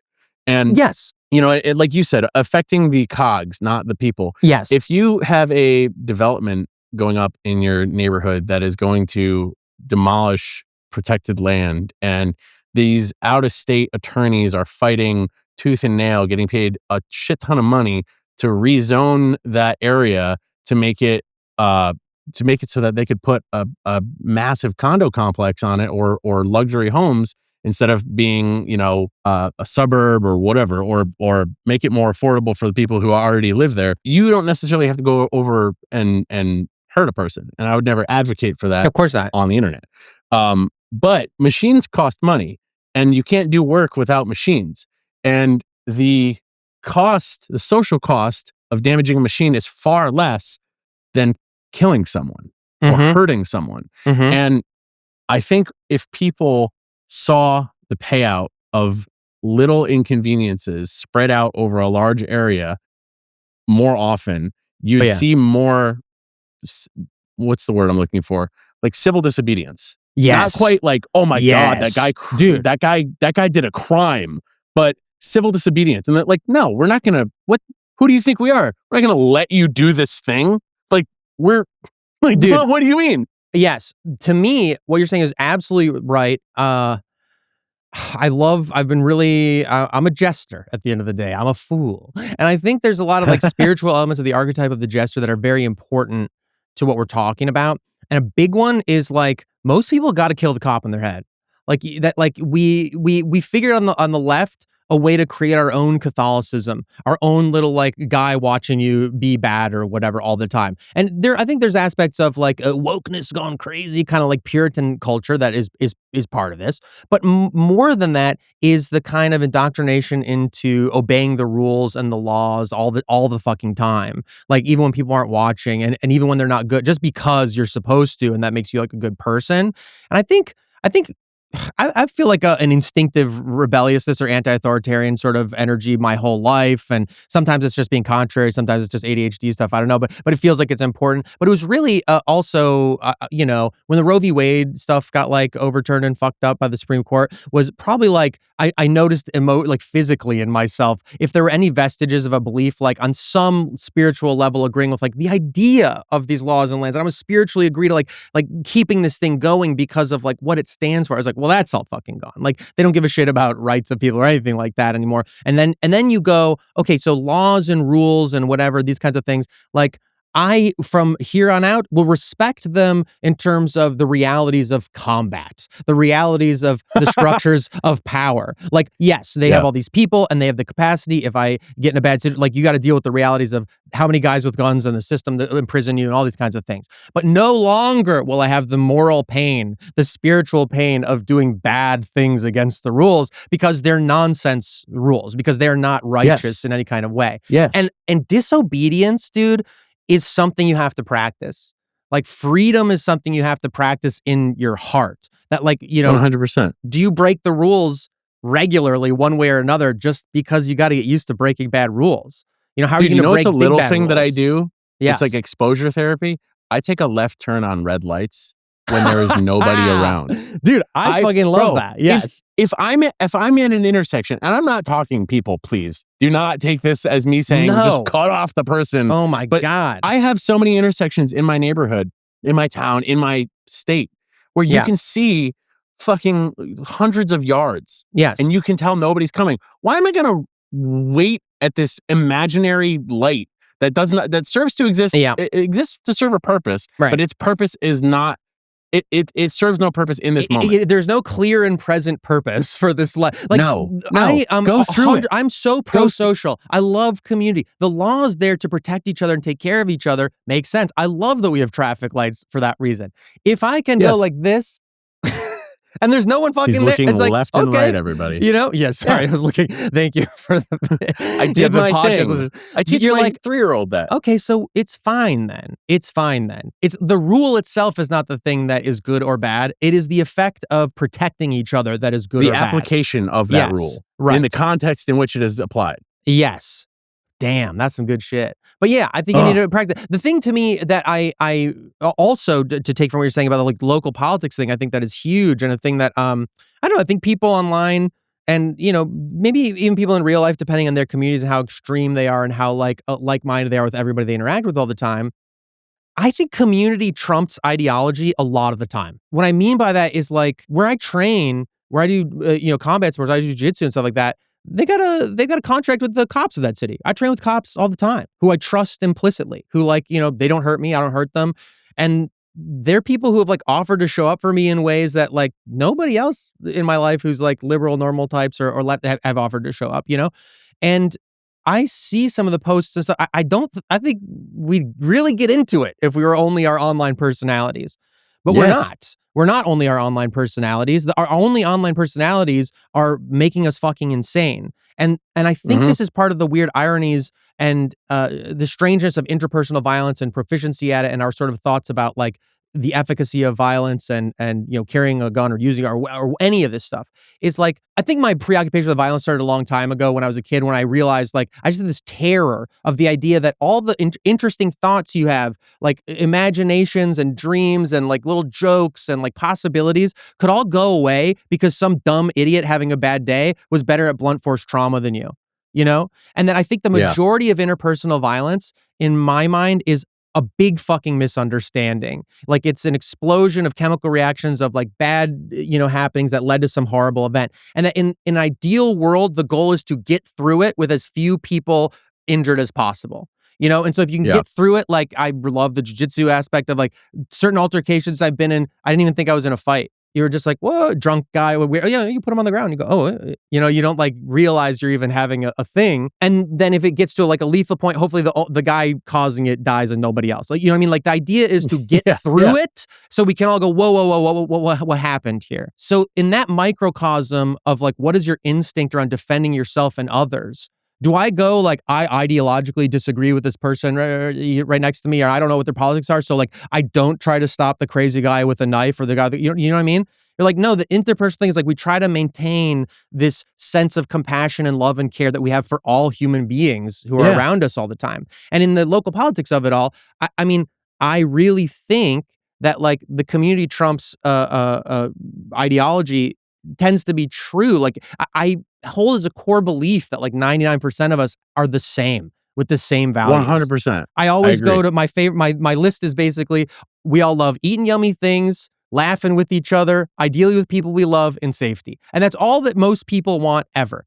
And that like, if you just can keep maintaining that understanding, in local politics, it becomes a lot more apparent. Online, and I think it's hard to unsee because there are a lot of beliefs. If somebody expresses like fascistic beliefs or racist beliefs or something like that, and I think sometimes I have to give some grace to like, maybe there was a learning curve to like understand why that's racist. Like, on the surface, I think the problem with a lot of bad ideology is that it is very I always think about this. This is why it's like candy. It is. I always think of skull science science is the best. Is like people who are like, you get this fucking idiot racist scientists who are like, look at all these charts. This is why some people are better than others with this bunk fucking science. And dumbasses look at it and go, oh, yes. Wow. Look at all this fucking science. Oh my God. Yes. They don't know what good science is. They don't know anything. This is why like you can't.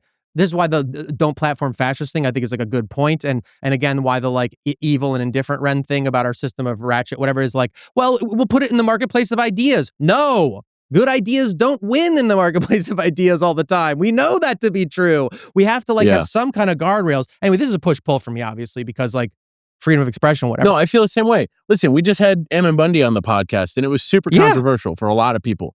And I totally understand why some people feel that way, because he has said things that, so there's some things that I was not even aware of. Somebody posted a link to an article, which I haven't read yet, but claims that he's said some super transphobic stuff.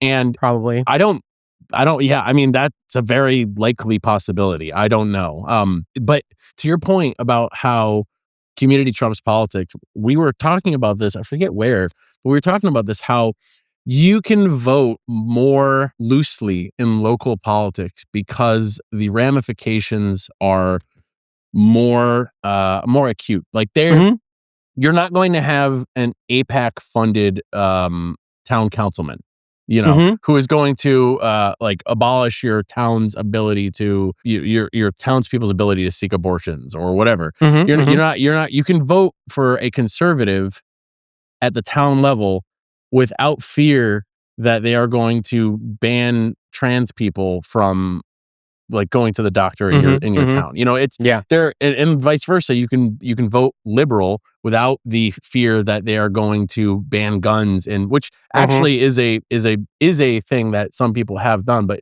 my point is actually I don't remember what my point is.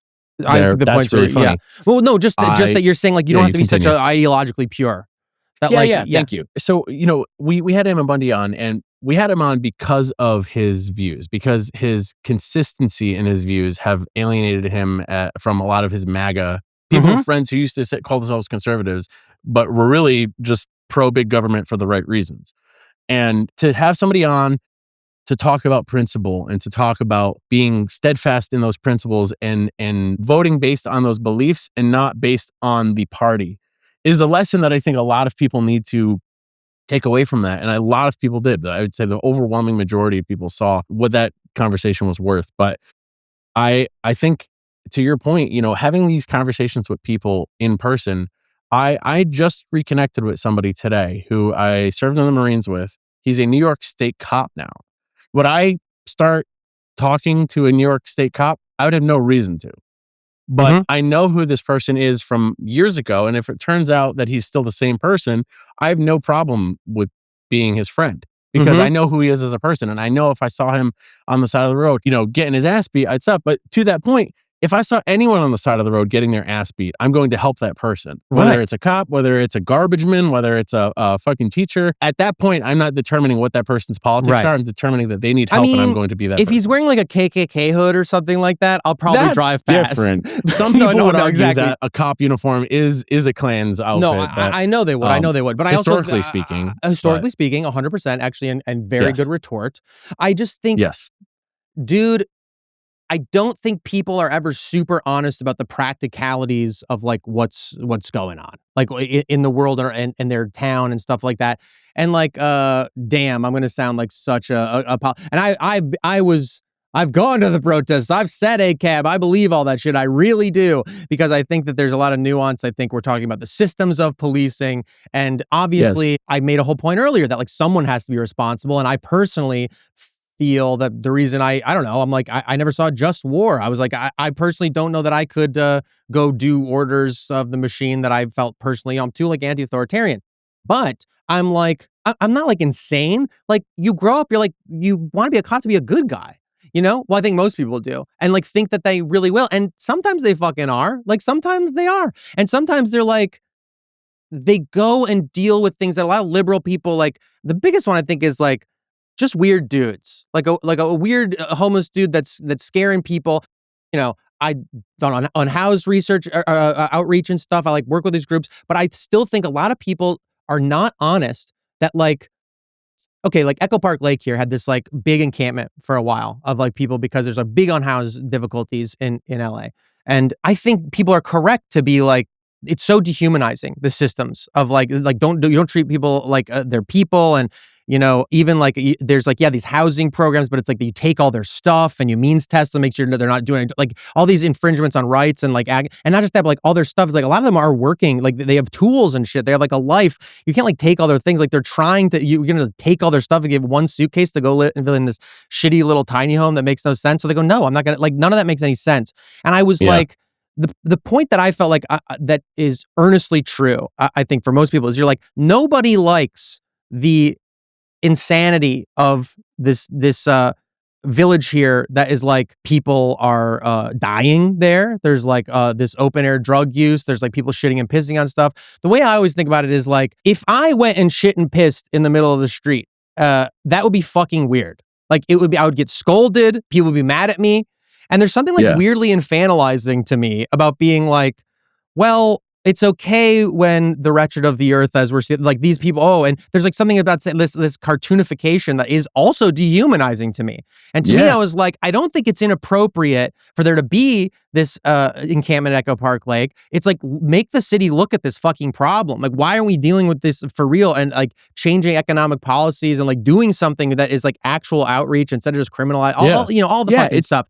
Yes, all that is disgusting, but it's disgusting because it exists. Yes, it's not those are not the humane. act that people do when they have no choice. Yes. Is not disgusting. And so I think there's a funny thing that I make fun of a lot, where it's like a lot of like pro-gun people are like terrified of the idea of like being in a city where there's schizophrenic people yelling around them. They'll be like, I'm at alert level red or whatever. And like, you know, I would never go to LA. You're like, dude, chill the fuck out. Some guys are just having a day. Like, you let them do drugs outside, let them fucking scream at this guy. They're not hurting anybody. That being said, sometimes people are fucking out of pocket. And it's like, you know, I can say this as like a guy who's like a decent size and feels comfortable with violence or to some degree. And even that, I'm scared. Like, you never know if someone's got a knife or something like that. Then like my wife or people like people who are more likely to be targeted or like more vulnerable walking around in the world, you're like, hey, let's just be realistic. Like, some of this behavior is difficult. And you ask cops to be like pariahs of this. Yes, ultimately they are the servants of capital. Yes, ultimately they're there to protect property more than to you know, protect people and things like that. But I think there does need to be a little more just like realistic thought process around the individual beings in these situations. Do you know what I mean? I agree 100%. And I'm going to get fucking crucified by somebody for saying any of that stuff. You know what I mean? We're used to it. It's the reason that I don't say ACAB is because I think the problem is with the institution of policing. Like you said it. I have friends who are cops because of my job. Like I'm a firefighter. I interact with cops, and I've seen super bad cops. I've seen very efficient, effective, like caring cops. Yes. I have a friend of mine who I had like a coming to Jesus moment where like this guy was my best friend for years, and he became a cop because he couldn't get on the fire department. Mm-hmm. And it was like, you know, I remember when I was in LA, when I first moved to LA, I had this roommate and she was dating this guy who was like leaving the Marines, I think. He was, and he was like this young guy. Sounds 20s. Like a loser. No.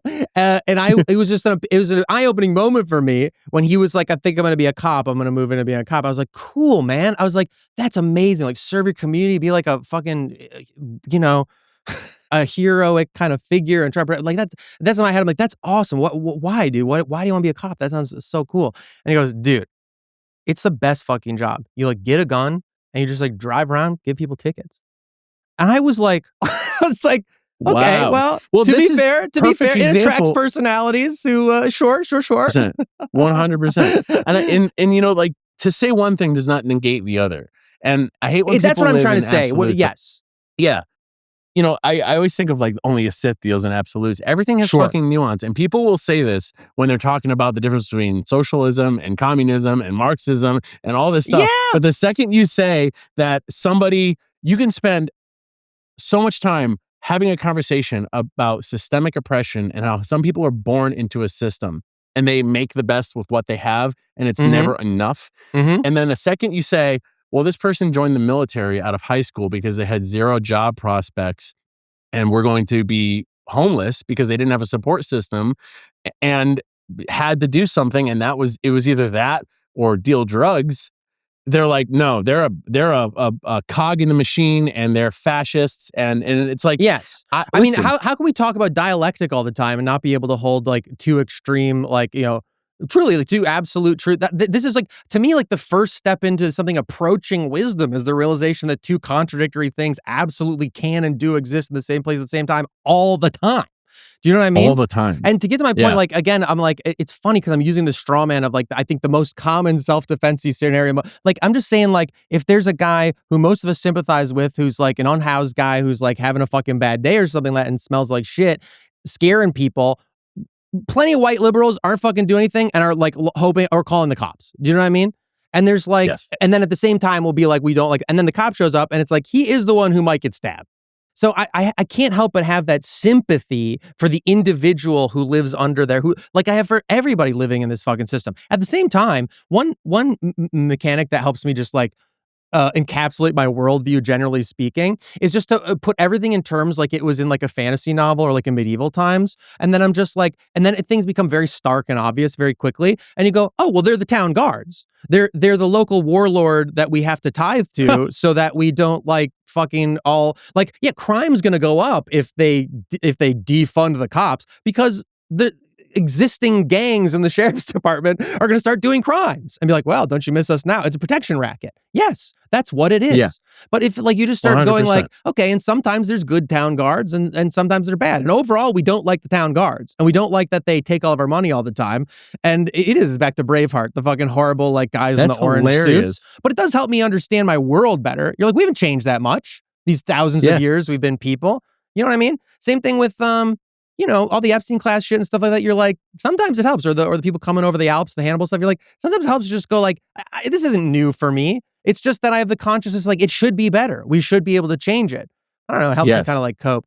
I could go on and on. There was something I really wanted to bring up and get your thoughts on. But we're like going so fucking long here. Yeah. How long do you have? I could keep going. I'm chilling. This is the problem. I can talk at length. I'm such an idiot. We go Joe Rogan style for 4 hours, you know? Oh my God. Dude, in the beginning of our show, we used to be like that. We'd have 3-hour episodes. And why? No idea. No idea. We would just talk. It was bad. It was bad. And actually, John from Yellow Peril Tactical used to make fun of us all the time because he'd be like, I can't listen to your podcast. There's no way I'm going to sit and listen to a 3-hour episode.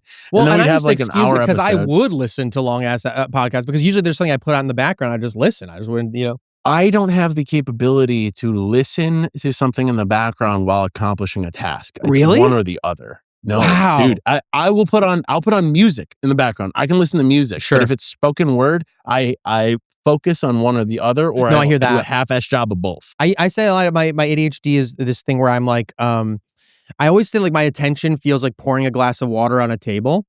And that like, it just like goes like this. And that sometimes if there's one task I need to do that's tedious, this started happening to me when I was editing podcasts a lot.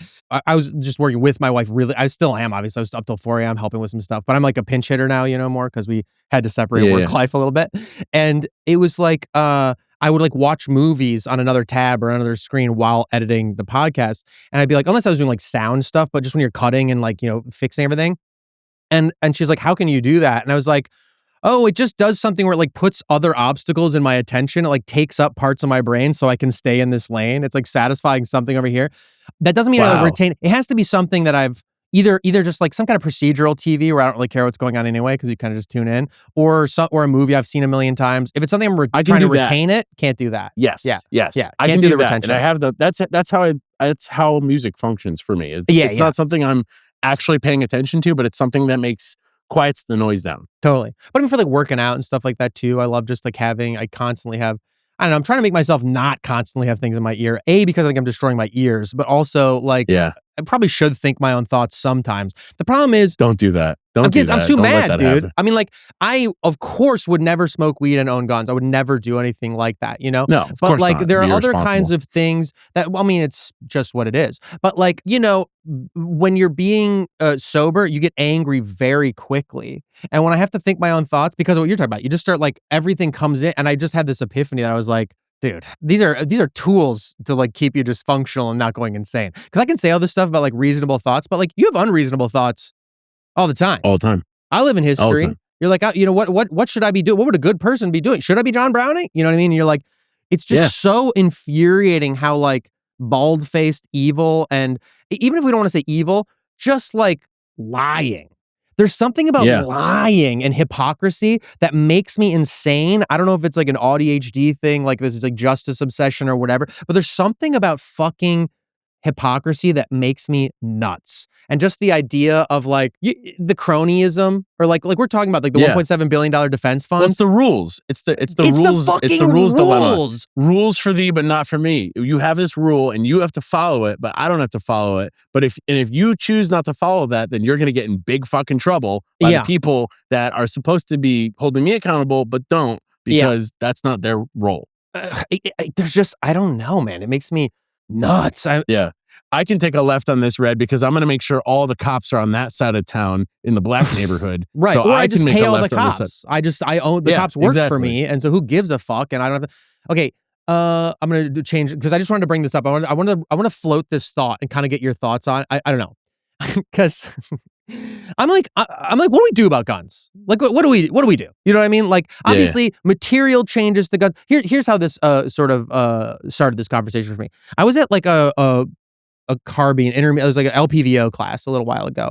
And one thing also, again, eye-opening about getting involved in the gun space, especially coming from like, generally speaking, liberal perspectives, you know, what we'll call liberalism in America, and not get all nuanced about leftists and anything like that.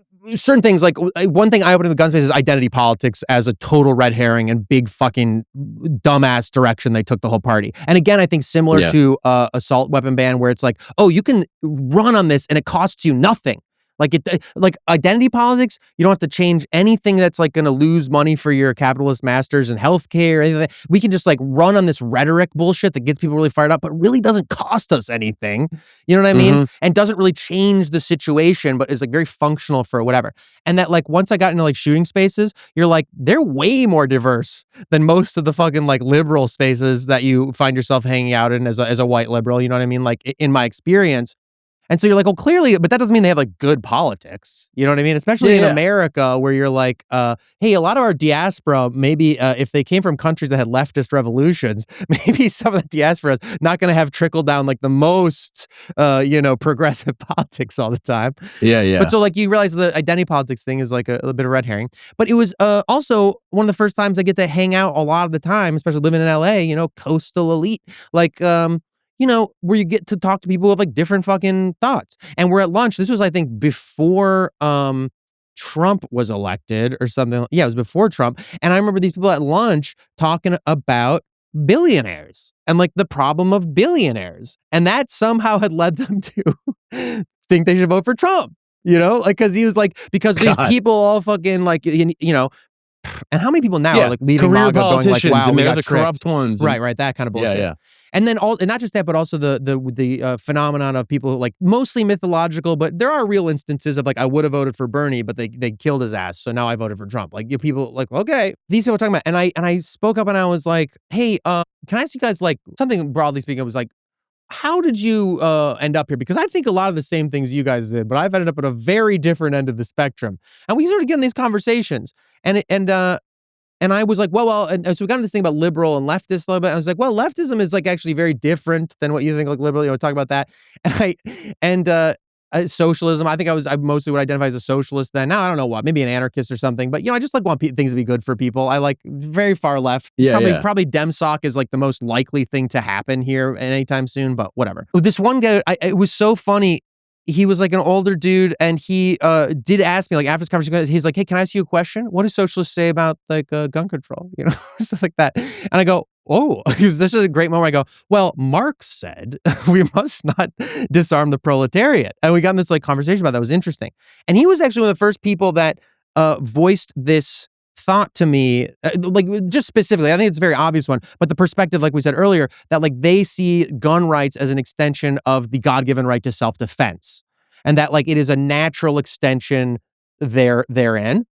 And I think that is a perfectly reasonable, it makes a lot of sense to me, and I have a whole thought I want to share about that.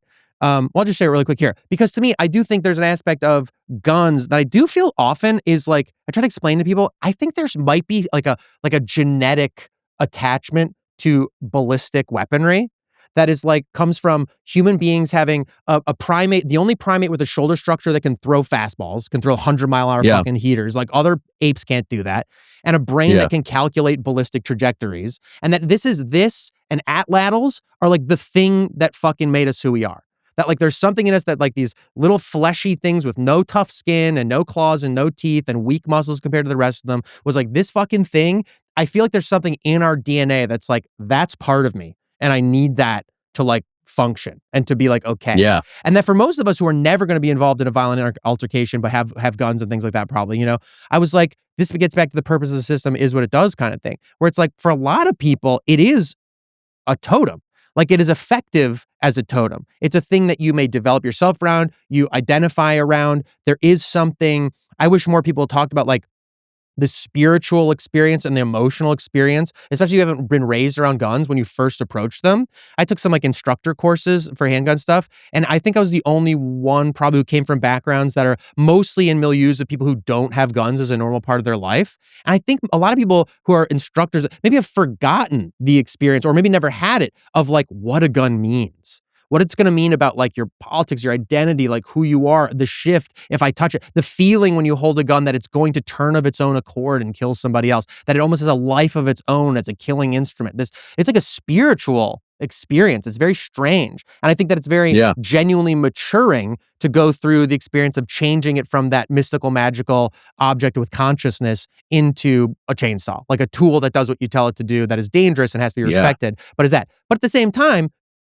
I think if we were being honest, we have to say it also functions as an extension of identity, and there's like a LARPy aspect and an aspect of like, just because I like it and it's cool and it's fun and story, you know what I mean? Yeah, I don't see it as any different than being a Yankees fan, as being a gun owner who uses it as part of their personality. I mean, because sure, I don't wear tactical clothing out, but I wear my Better Way 2A stuff. That's really no different than wearing camo to the store. You want everybody to know that you've fall in a certain category. I was razzing my friend the other day because he posted on his like personal stories or whatever, like because he's like cut from the same cloth as me, like a sweetie pie. Sometimes I use a certain phrase, sweetie pie samurai. That's awesome. Sweetie pie samurai. Just like a nice, sweet guy who like also has some weird affinity for violence that we don't understand. You know, who never want to. Yeah. It's like whatever.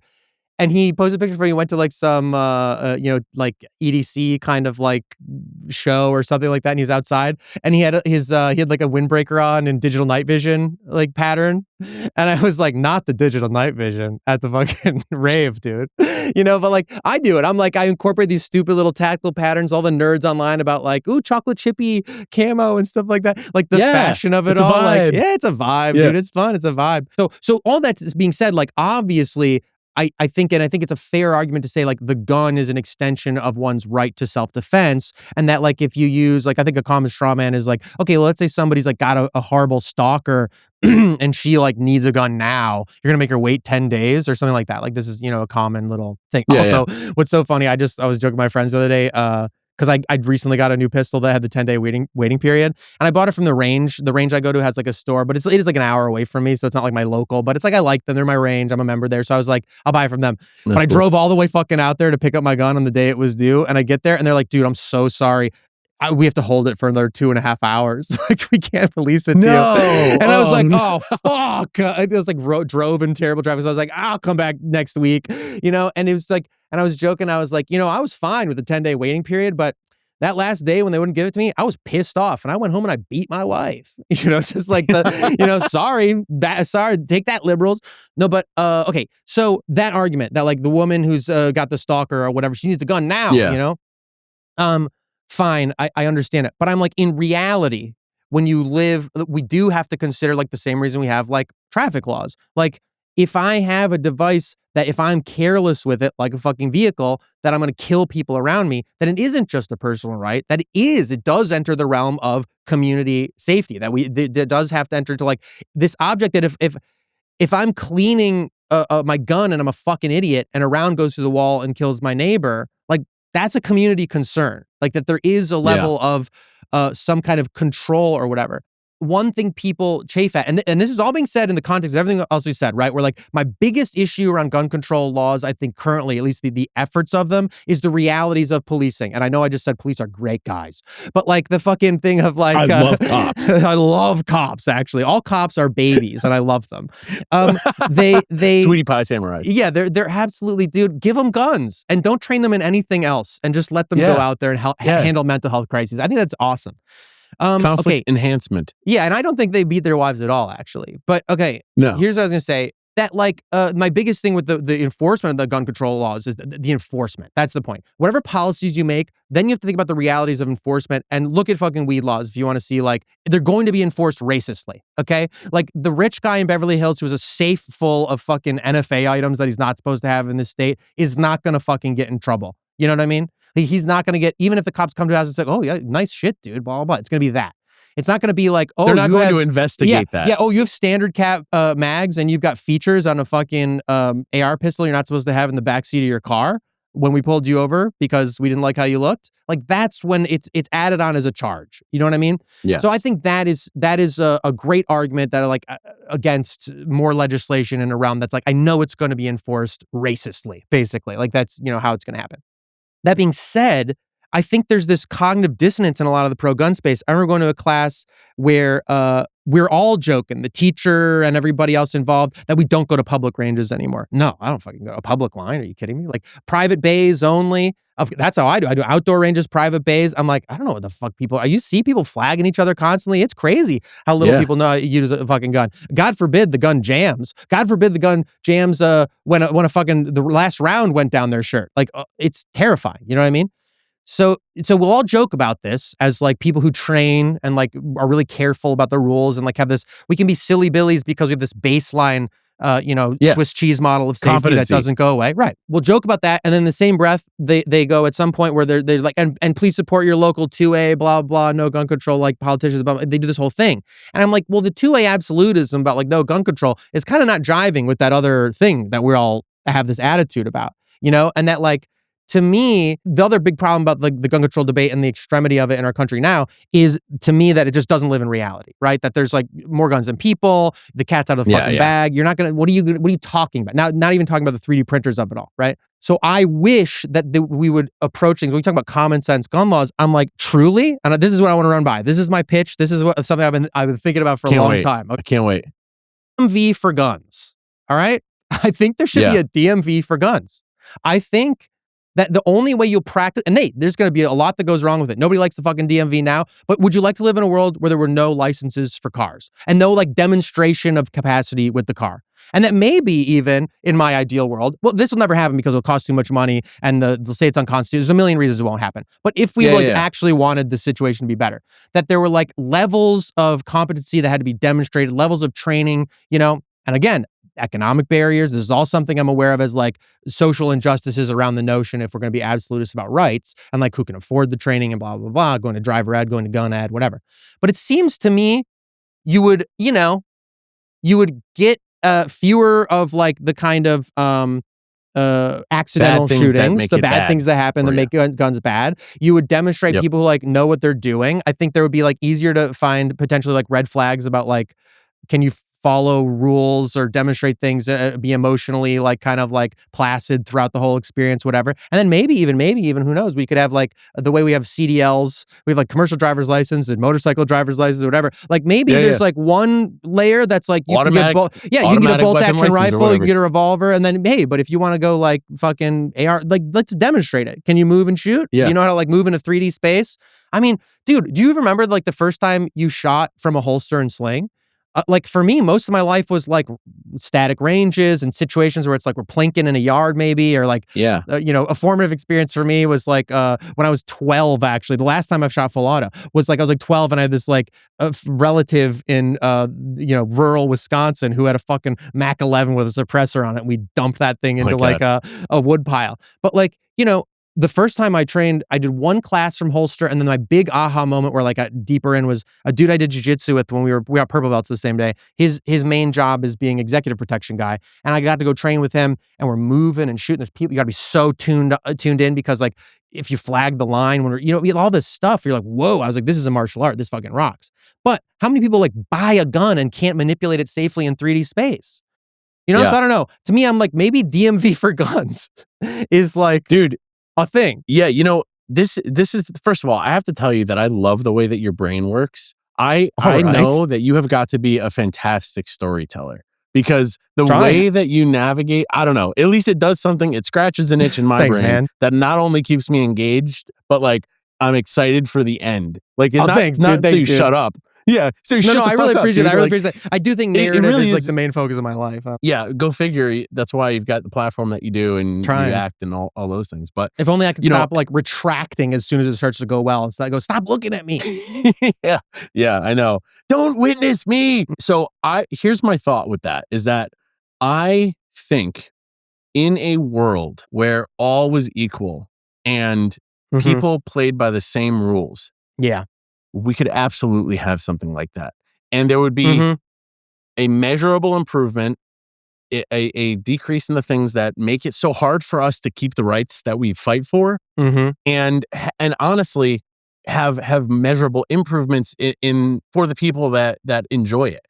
Skill, proficiency, familiarization, education, so many different things that it could improve if done the right way.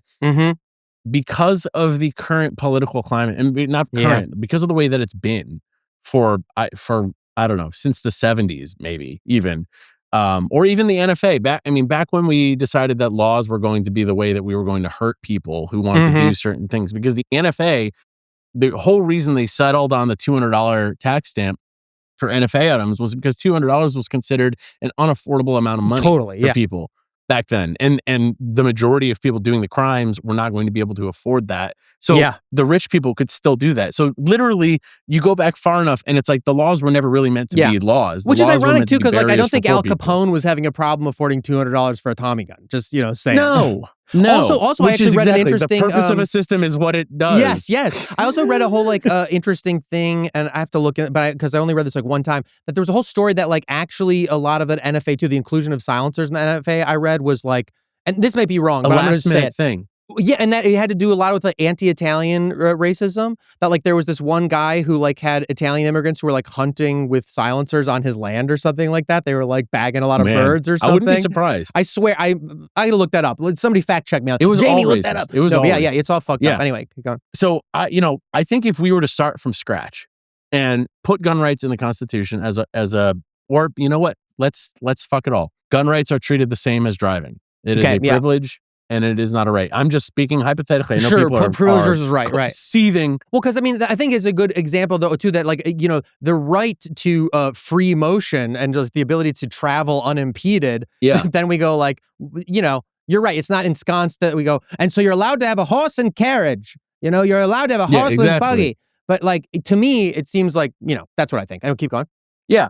So I think if we were to play on a level playing field and do those things, then we would absolutely be better off. Yeah. I think all things considered with the current way things are right now.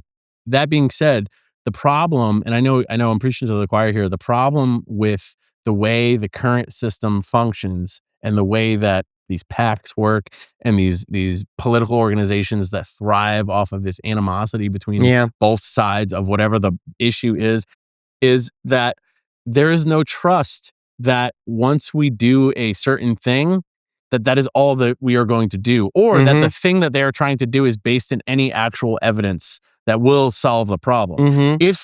I think if people were truly presented with solutions that would fix the problems that these people were purporting to care about, you would see far more reasonability with the people who typically stand on their haunches and defend it with their last breath.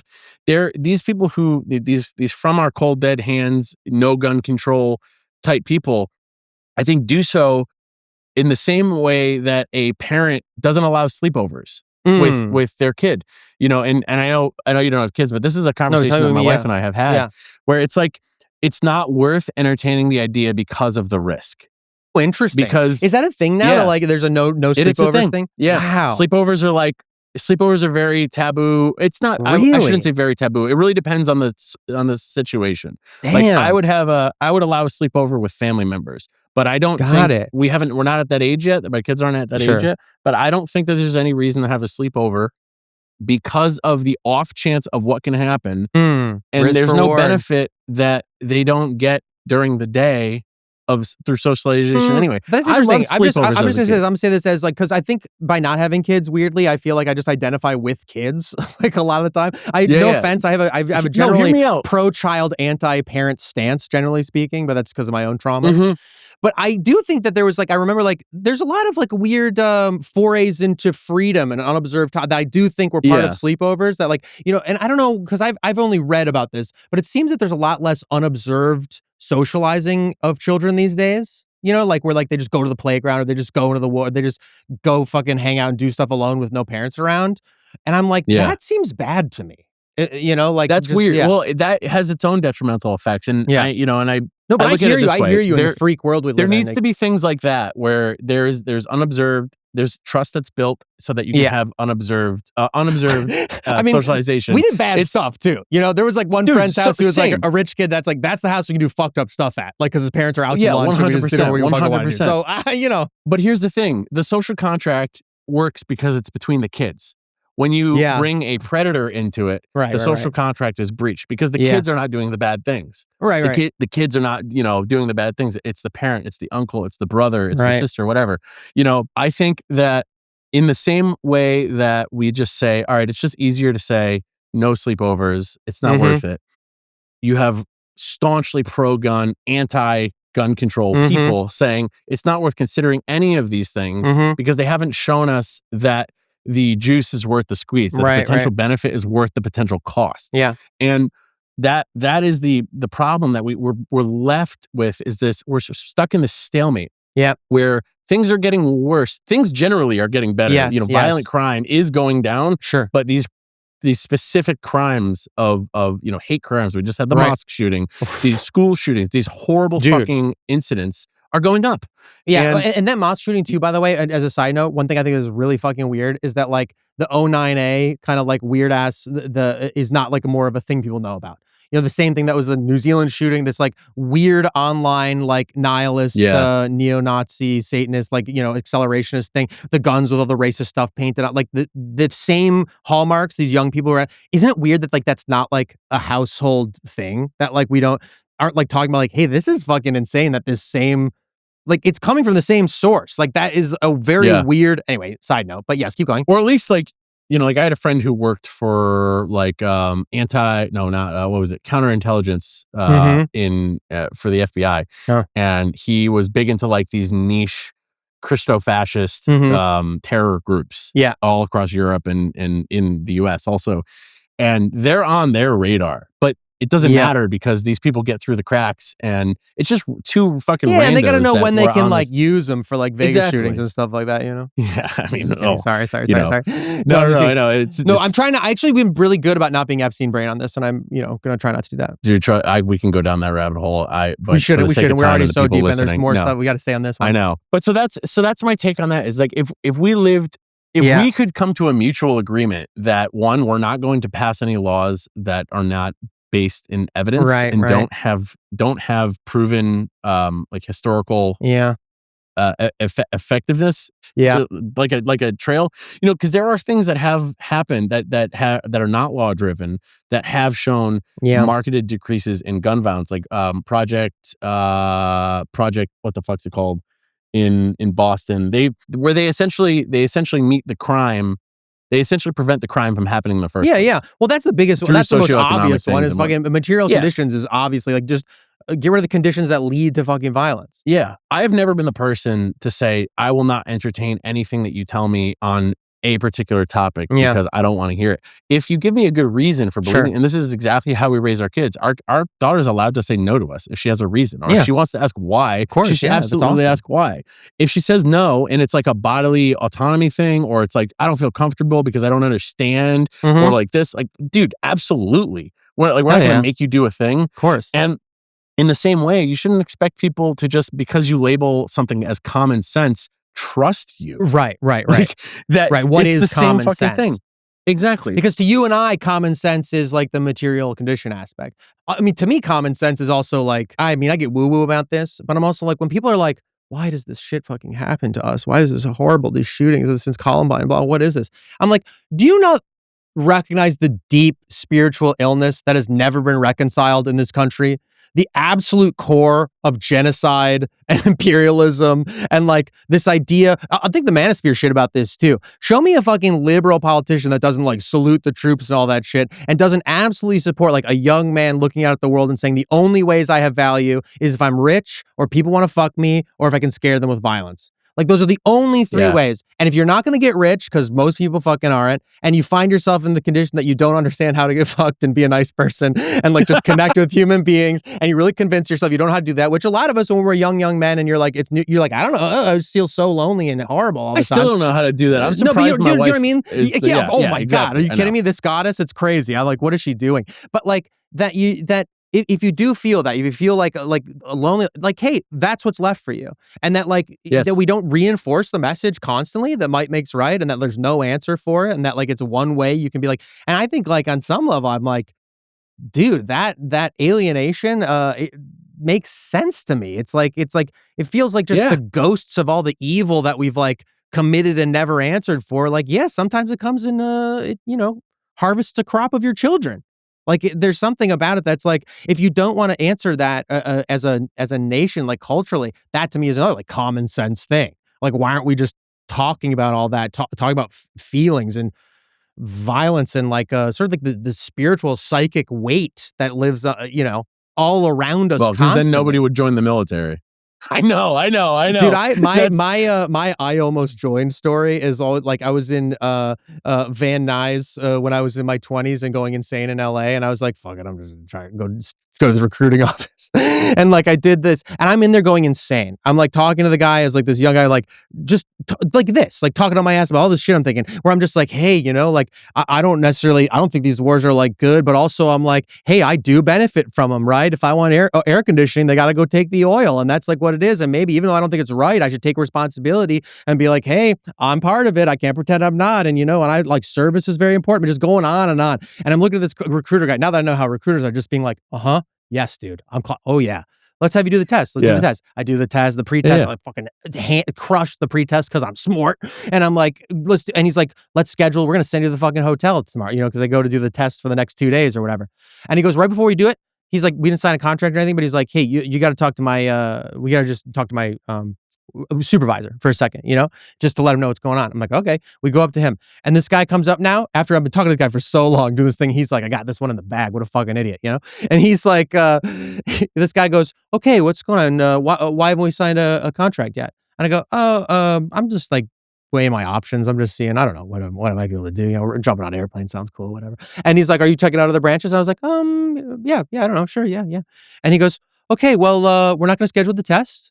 We don't take shoppers. Okay. So come back when you're ready. And I'm like, what the fuck? I'm like, dude, I'm not an 18-year-old just out of high school in Van Nuys. I'm like, you're big dogging me? You think that's going to fucking work? And make me be like, oh, wow, I'm going to be a man. I'm going to sign the damn contract right now. And I was like, I saw the guy who I'd been talking to. I saw his whole face fall. I'm just like, after like he knew he had me on the, and I go, oh, being in the army means people dumber than you being in charge of you all the time.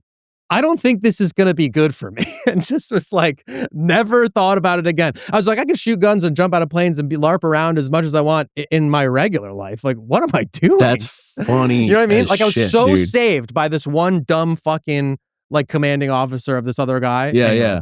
But yeah. Okay, so that being said, I don't know. What were we talking about? Your almost joined story. Oh, because I said that if we talked about feelings and got rid of toxic masculinity, then nobody would join the military. Yeah, exactly. Yeah, dude, that. And that's why we don't fix the problem, because we need to feed the machine. We need to feed the machine. I think that's definitely true. But I also think we need to feed the machine just in terms of like not giving a shit about people on the streets and stuff. Okay, so barring the DMV, last thing I'll say, I would love to see an intense culture of pride and shame arise in the gun community, where it just is unconscionable to be bad at it, Yeah.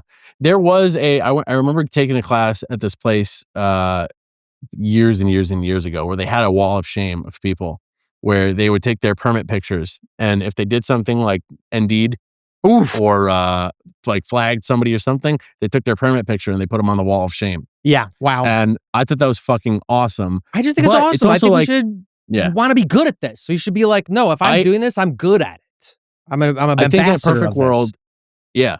I think if we lived in an altruistic society where it didn't feel like laws were just a way to hurt people you disagree with, we could absolutely have something like that. And where it conversely didn't feel like laws were their way of hurting me. Like that's how I feel like they're people that they supposedly think they disagree with.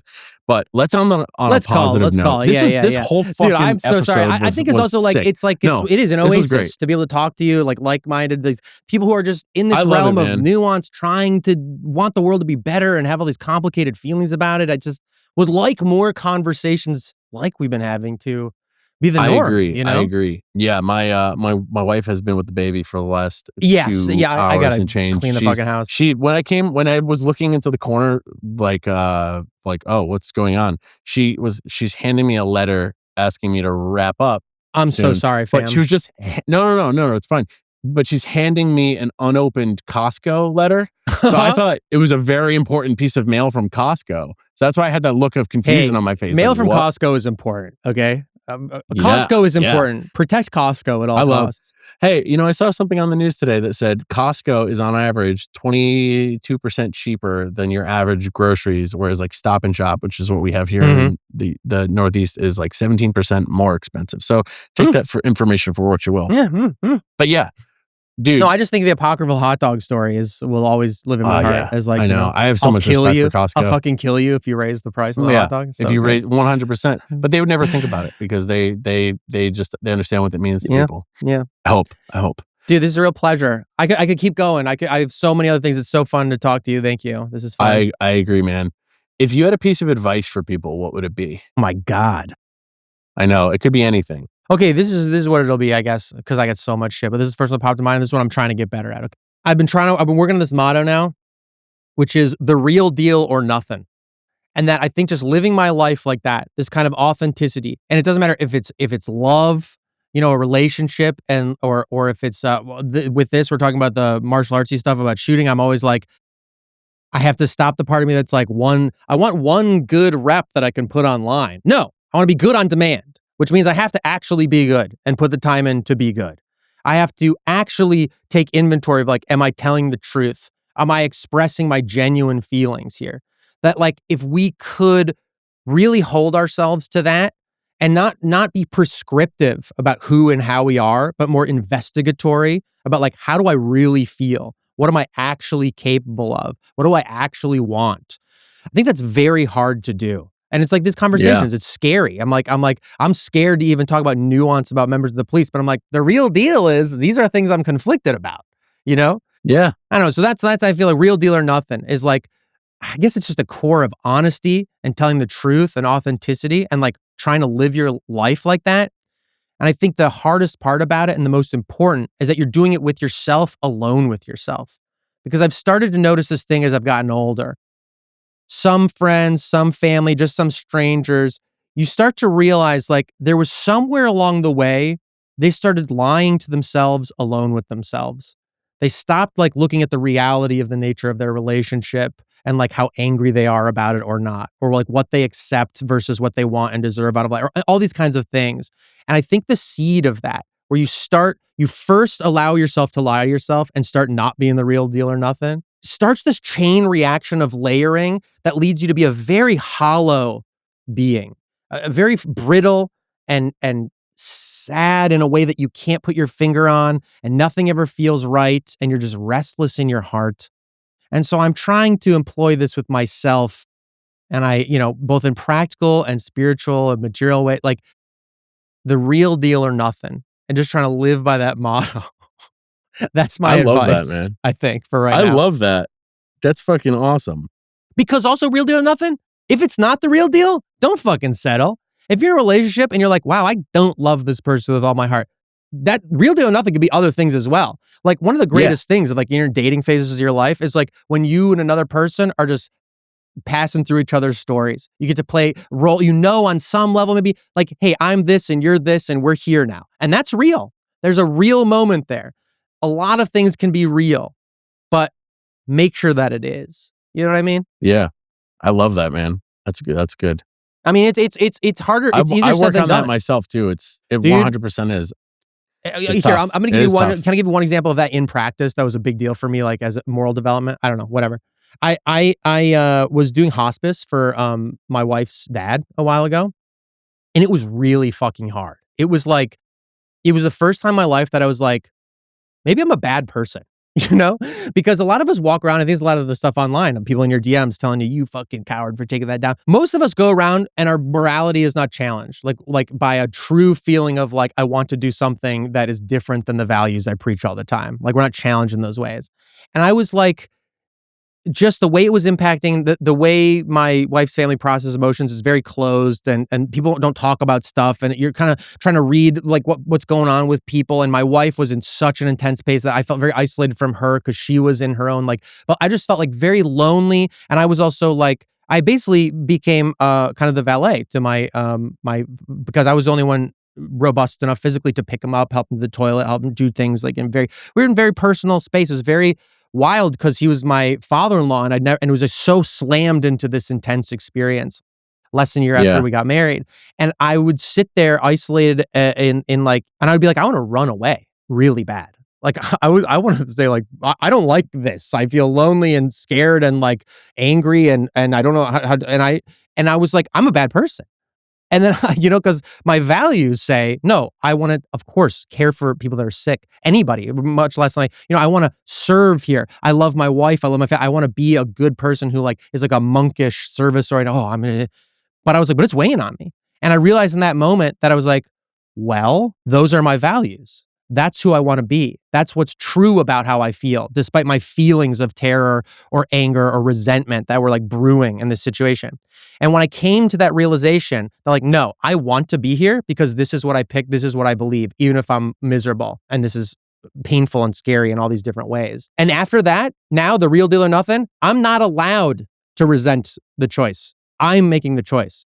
And I think a lot of us, when we don't do those investigations with ourselves about what our values are and why we're in a situation, if the situation is uncomfortable, we're like, I'm stuck in this situation. Someone else is imposing this on me. And I think you have to check in and go, no, in reality, you could fucking ditch out on your whole life. You could like get in the car and go like just change your name and do something else. You could fucking do something extreme to like start living something more true to yourself, but you're not. And if you're not, and you investigate why you're not, you go, because I have values that matter to me. Because of who and how I love, because of the person I want to be in the world. I think that helps you attach to your actual self and like who and how you want to be. And then you can't be a little asshole about it.